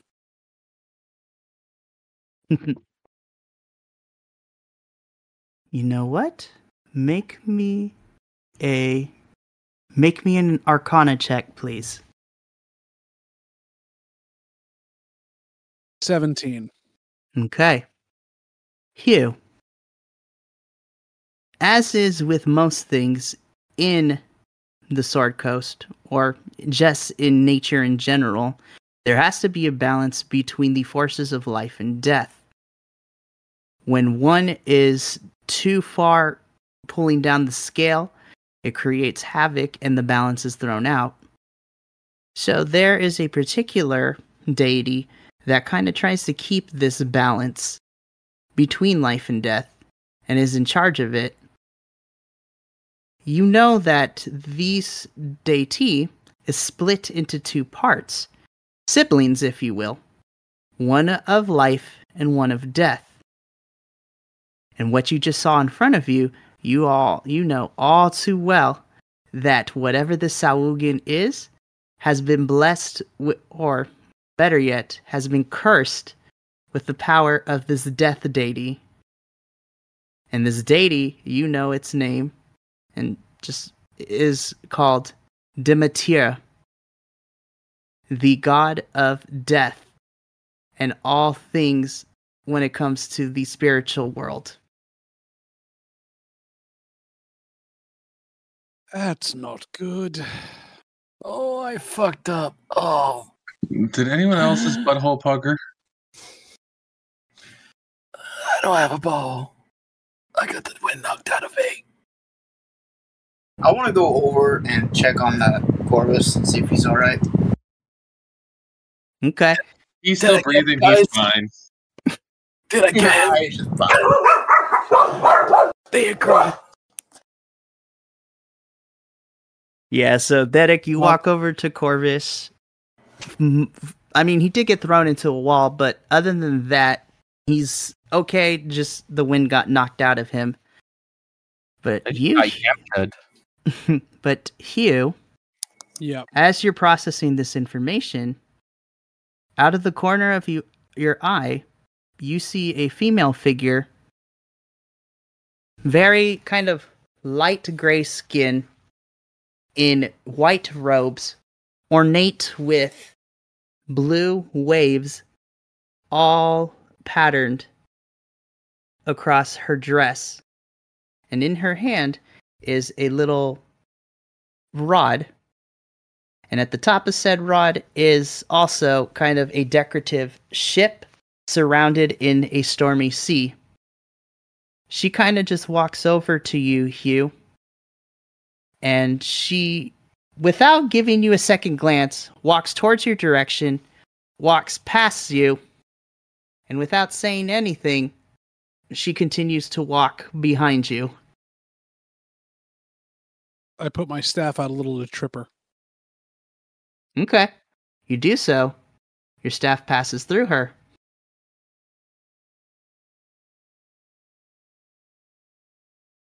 Oh, man. Can I Is this supposed to be that? use detect good and evil? Really? Because after this, right now, I'm not wanting to take any more chances. I mean, you can definitely do that if you would like. But as you begin to cast this, Dedic, you are stopped by this figure holding out her rod and kind of just slightly tapping onto your shoulder where your breastplate you're wearing is at. And the magic to cast your spell from dissipates. Counterspell. That wasn't supposed to happen. She gives you a warm smile, Dedic, before turning around and walking back towards you, Hugh. And with the same staff, she puts and briefly touches your shoulder. I back up. I do not let her touch me. Okay. I She don't just- trust this. I So- would appreciate if you were going to touch me, you would ask me first. Consent is key. Real quick, quick question. Am I in this room on the just to make sure? Yep. All of you are in the said chamber, so Okay, I'm going to light the candle. what does that mean? Oh, You know what I mean. I'm going to light the candle. okay. I need to ask this question. Are you sure you want to do that? Yes. Yes. Okay. What's the candle? I can't see that well. I'm just gonna light this candle. Don't mind me. So you are using your gem dragonborn breath, correct? Oh my! To light just the car's candle, dude. What are you doing? I'm not gonna light her on fire. I'm gonna light the candle on fire. Oh, the candle you got from Prince. Interesting. Yes, that candle. I thought he was See- talking about setting the ship on fire. That's what I thought too. I was just like, holy shit. I'm gonna bro. light this Full- bitch up. Full sending us trapped. Only one of us can get through that small hole, and unfortunately, it's me. Oh, Okay. I'll just dive in the water. It's true. That is true. so I'm going to light the candle and just kind of like stand. I can't really see that well. Is this okay?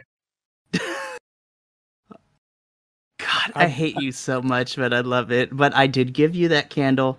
So, I've backed up and said, I'd appreciate if you don't touch me for asking. okay. So she failed the check of that candle, JC, so you know. Do you want to describe to the rest of the characters what this candle does? Okay, this candle is a zone of truth for an hour. For every minute it's burned, it loses its duration. But yeah, so we're technically in a zone of truth right now. Oh, we can't tell lies. You have to roll a check to tell a lie. Oh shit! Yeah, and this candle has a good radius, so all of you are affected with this. And she is also affected. She looks at you, Corvus, and she just smiles. And she kind of looks at you a little bit, looks at the rest of the group, and kind of just sits on the ground with her staff and just says, "Alrighty then. Well, I wasn't expecting to have a conversation, but here we are." Do you normally go around touching people without their consent? It's kind of rude. Oh, my stomach. Well, Right, I mean, it's you are correct. I may or may not should have asked you for permission, but, tomato, tomato, but I apologize. Who are you? Ah, that is an excellent question, Hugh. Who am I? Who are any of us, really? You're Well, not that's going to give me a straight answer then. but Oh, the down to business type, I see. I like that. I was just nearly molested by someone who walked through my stuff. I'm a little curious. Me as Mikey, when you said that, I was just like, I mean, that's kind of what happened, and I don't feel good about it. I'm sorry. Yeah, but also the definition of molested is to be touched without consent. So, I mean, it doesn't mean it's in a sexual way. So he's using it both ways. I am sorry. I love his knowledge of the definition. It's so good. Alrighty. I mean, that is true, so I guess it's only fair that I tell you who I am. She kind of stands up again, and in her white dress just picks it up and kind of curtsies. And just to you, Hugh, kind of once she's done curtsying, she says, "The name is Zia Tidebreaker. I am a servant of Lady Lucrene." Do I know who that is? Without I know who that is. all of you do, because, and I'm not going to make you roll for it because this is just a general knowledge of the Pantheon thing. Lady Lucrene is the older sister to a one Umberline, the goddess of the ocean. I have never been more confused in my life. While I appreciate who you say you are and what you are here, you've not made your presence known of what you want. It's very strange for you to walk into this place and just start tapping people. Walking towards you, Hugh, she says, I back up as soon as she starts walking again. Thanks, yeah. I still don't trust her. We could be Social we're in a zone of truth. distancing. Come on. I don't We're in a trust. pandemic. "Oh, jeez." And she's like, "I see. Yes, my friend, but which beginning? The That's one that you're currently in, or the beginning of time?" How about we just begin with here, Let's like let's right stick now? to relevance. Like the whole ship, what is relevant to us right now? "Oh, so you saw the golden compass light up. Oh, that nice. The fish relic? Yeah. You know, the one that..." That crazy Saugan thing just disappeared with? He knocked my wind out. It hurt. Yeah, the one that Badenoch took? Yeah, that one. And who took I'm gonna stab him. he has a I'm gonna stab him and cook him into a soup. I mean, that would be very helpful. He's been kind of a pain in my butt recently, but, I mean, if you could take him out for me, that'd be great. Make my job a whole lot easier. And how do you suggest we do that? because he just tried to grapple it with magical seaweed and it just died. I'm pretty sure that's not supposed to happen. That's not supposed to happen, right? Hasn't happened yet. So when you see that the seaweed disintegrated, did it turn a dark and ashen color as it disintegrated? The Ding, life ding, ding, sucked ding. out of it, and as if nature itself could not fight back against it. Oh, great. Looks like the god of death has decided to play his games again. Lovely. I'm gonna stab him too. Yeah, he's not the best at family functions, but, you know, what can you do? Stop messing with mortals and allow us to keep on in our ways. Let nature take its course instead of interfering in different strange ways. And not And quite that- full, probably 1/10 its size against the wall. Yeah, and that's kind of where I'm at with that. I mean, Hugh, I 100% agree with you. Nature needs to take its course. That's not what I'm here for. I'm here because I'm trying to restore that nature take its course because things have kind of gotten a little out of hand, and I'm trying to set things straight here. Please elaborate when you say things have gone out of hand. So, you just witness your relic being taken. Yeah, the 4-armed freak took it, yes. And you had the vision from the said relic and the pool. Yep, both of them. Yeah. Riveting stuff. Oh boy. Yeah, so apparently, there's may or may not be some, other planar individuals kind of popping in and out of this plane and are kind of causing some trouble. You don't say. You don't say. And I'm trying to figure out what exactly they're up to. And from what I've seen, it can't be anything good. Why involve us then? You're a goddess. You could interfere in your own ways. Why bring us into anything? Well, that's only half true. Technically, I am a goddess, but I'm more of a half goddess, if you will. She is now Demi in my eyes. Oh, damn. Essentially, that's what it is. I'm a demigod. No, that's her name to me. And let me guess, you've lost your hook, you can't change shape, and we need to give the heart of Takar back to Tufiti or something. I'm trying to... Oh my god, yes, please. Isn't this the part where you say you're welcome? I hate all of you. There's a As this big is conversations crab too. So, as this you must conversation's have going met on, my cousin. That's more of her thing, not kind of my thing. As this conversation's happening, semi-absent-mindedly, but not absent-mindedly, Hugh's going to put his hand in the pool. What? Whoopsies! Okay. I'm testing a theory. Okay. A game theory. Thanks for watching. Thanks, Matt Pat. You're welcome. Oh gosh. Anyways, are you sure you want to do that? Oh, yeah. Yeah. Okay. I like it. Full send. Full send. All right. So as you stick your hand in the pool, Hugh, nothing really happens initially. Oh, thank God. Oh no. Not initially. But as you continue to have your hand in the pool, you begin to feel more groggy and tired. Mm-hmm.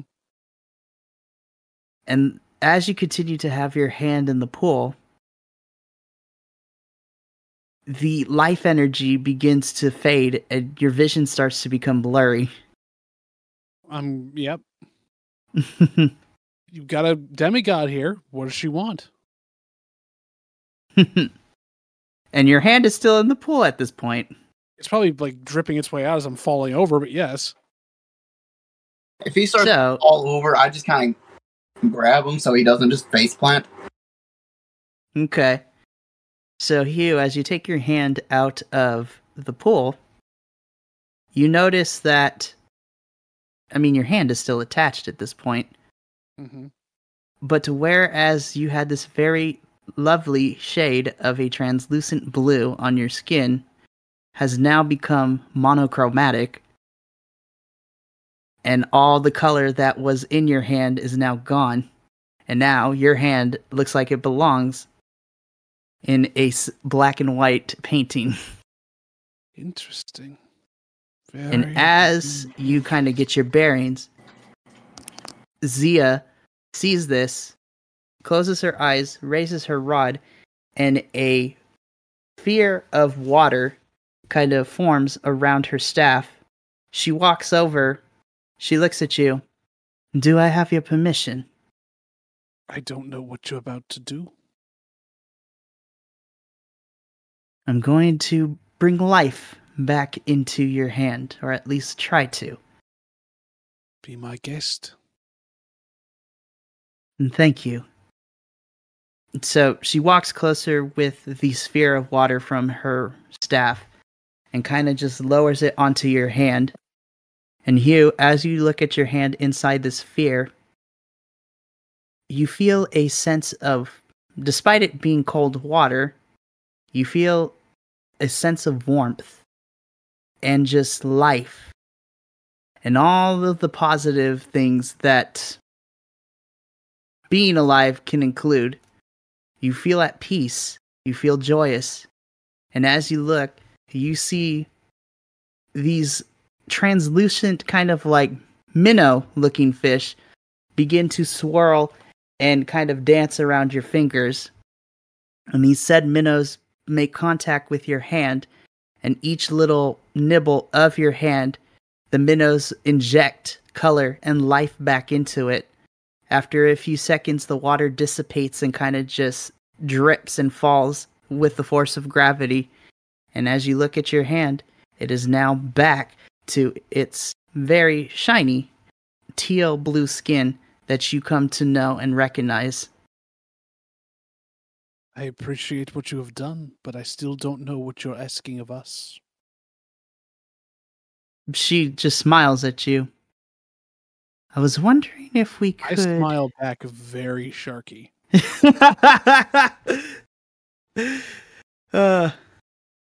She kind of giggles and says, I like you, Hugh. But I could use your help. I would like your help in getting that relic back.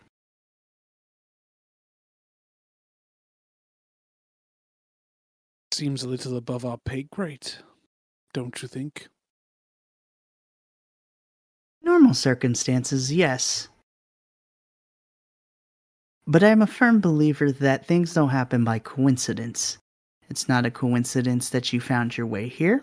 It's not a coincidence that you had the Q-on relic in your hands. It's not a coincidence that we're having this conversation right now. I'm not going to speak for everyone else in this, but I want to know what you ask of us. If everyone else has questions, please ask them now. If we help you, can we make a stop at Waterdeep? I see that Nishit has made his way to you, Corvus. You could say that. Which means that if he's contacting you, that means Abe is up to something. Who's Abe? So... Bobby. It's actually Abe, but they're just pronouncing it in a really like pretentious way. Oh. Abe. So Have you seen Abe? So,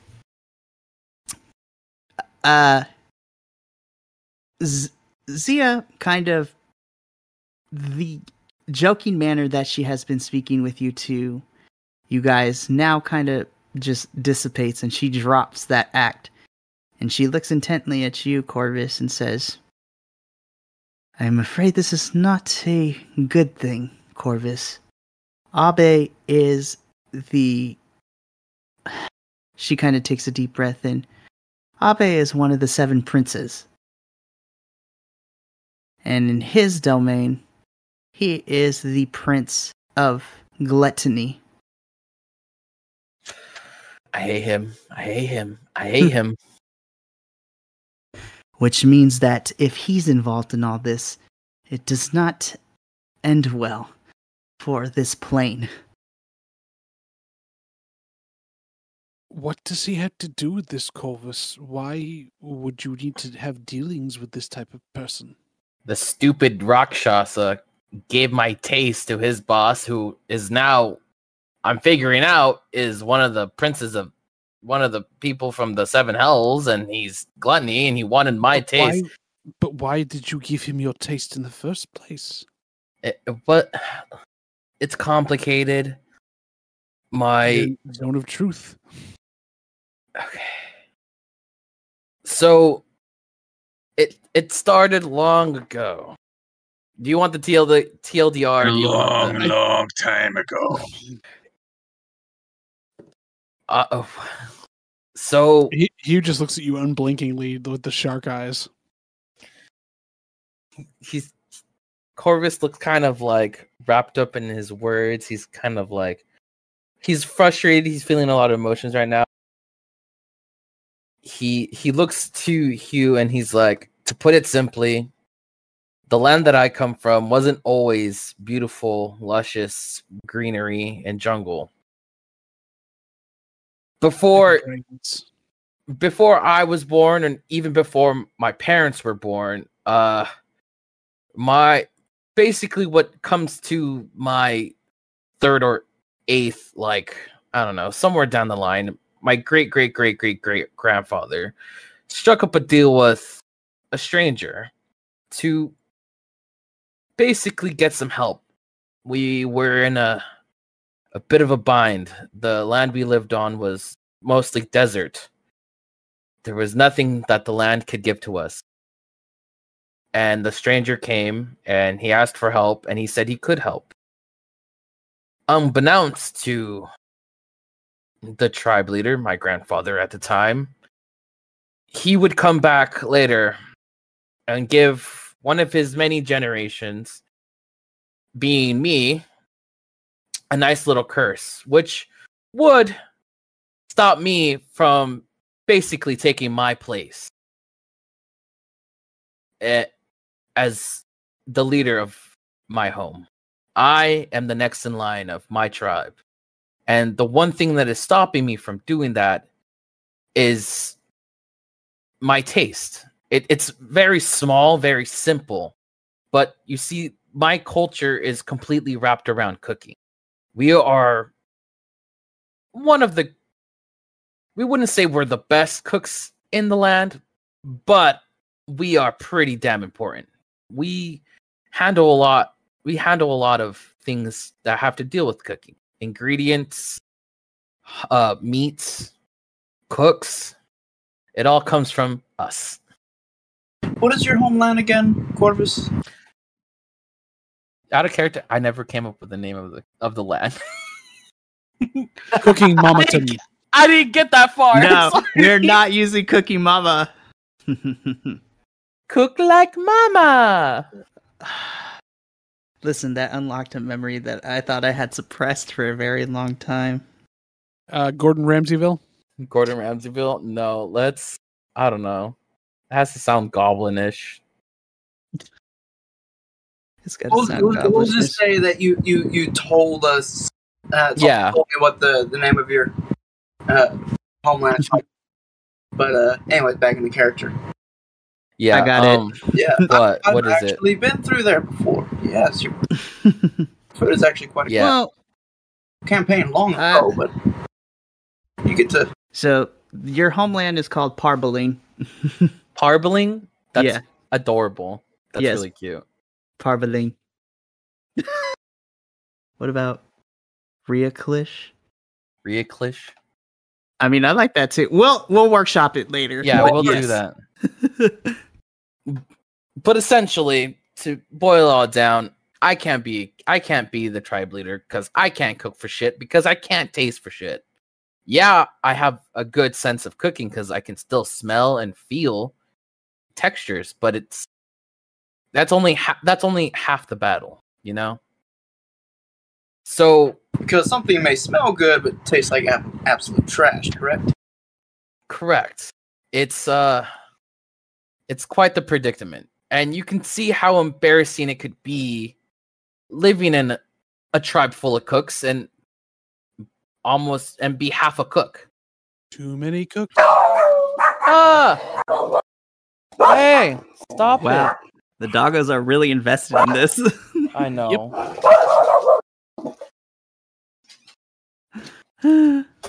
But yeah.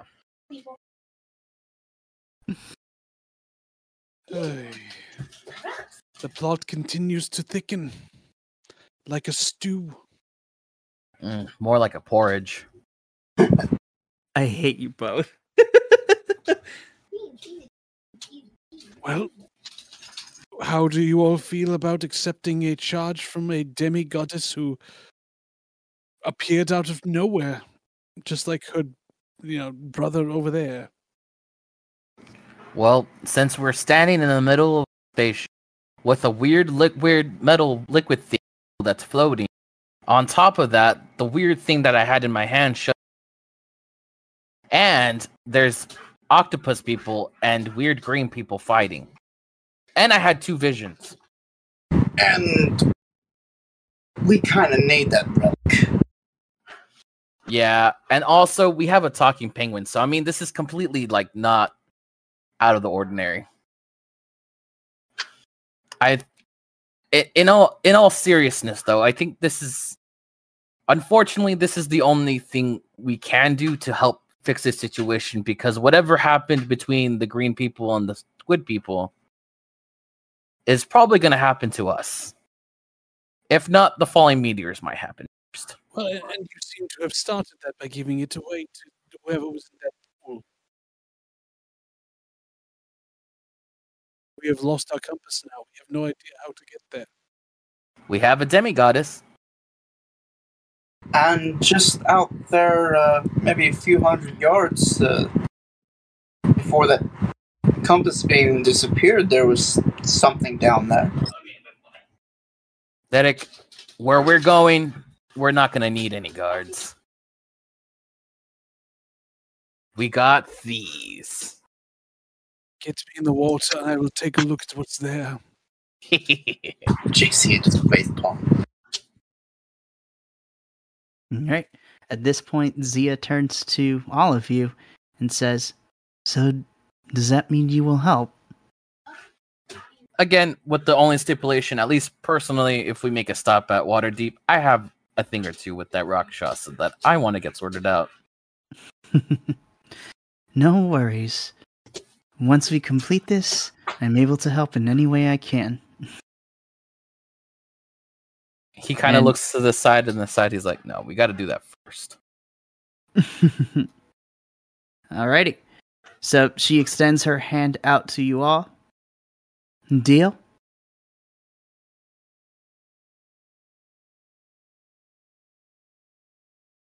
Deal. I mean, at least for me. If I have to do it alone, I will. I put my hand on top of theirs. Oh, we're going to do one of those? I'm going to hold back, but I'm going to nod. Just nod. I put in my second hand. I put in my other hand. I'm like, I'm doing it for you. You, don't worry. Put my hand in. I got you, When buddy. When I see you do that, because it's Hugh, he's going to reach underneath and just, with a wet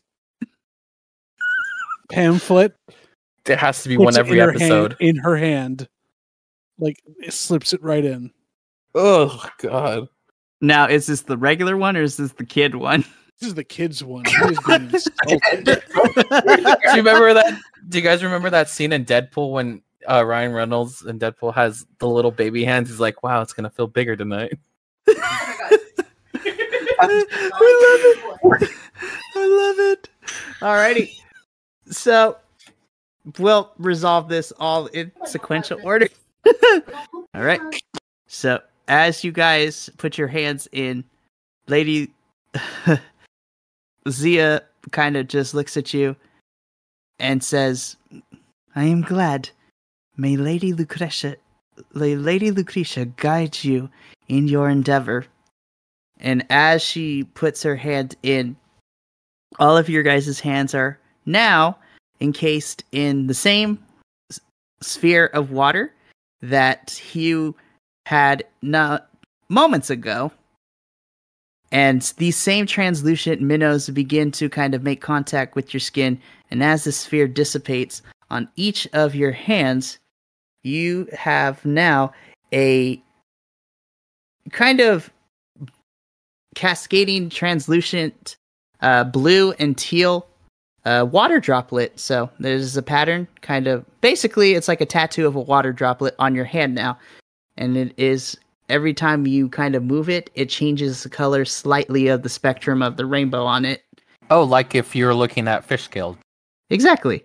And of course, as you guys notice from your histories at the Pantheon, this is the mark of Lady Lucretia. So now you have her blessing. A little part of me wishes it was like a little tiny fish. Like just a little, like, you know. And Zia just looks at you. Now, as for your first mission. And she kind of takes her staff She touches the small little entrance hole of the side of this chamber, and it just magically, through the screeching and the twisting of the metal of the ship, begins to kind of concave on itself and open up wide enough for all of you guys to walk through. She steps forward onto the surface of the shore, and looking out into the distance of the water, she looks at the ocean, turns back to you. Your first stop is going to have to be there. The Golden Compass is where you're going to find your relic. And on that note, we are going to end the session right there.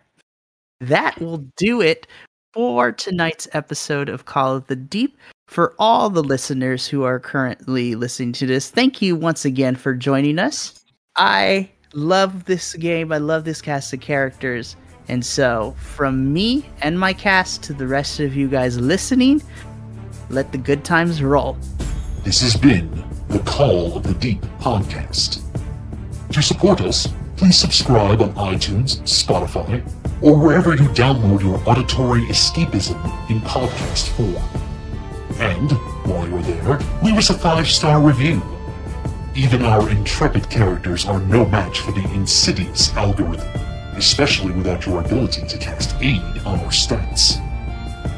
The music in this episode was Prepare for War by Alexander Nakarada.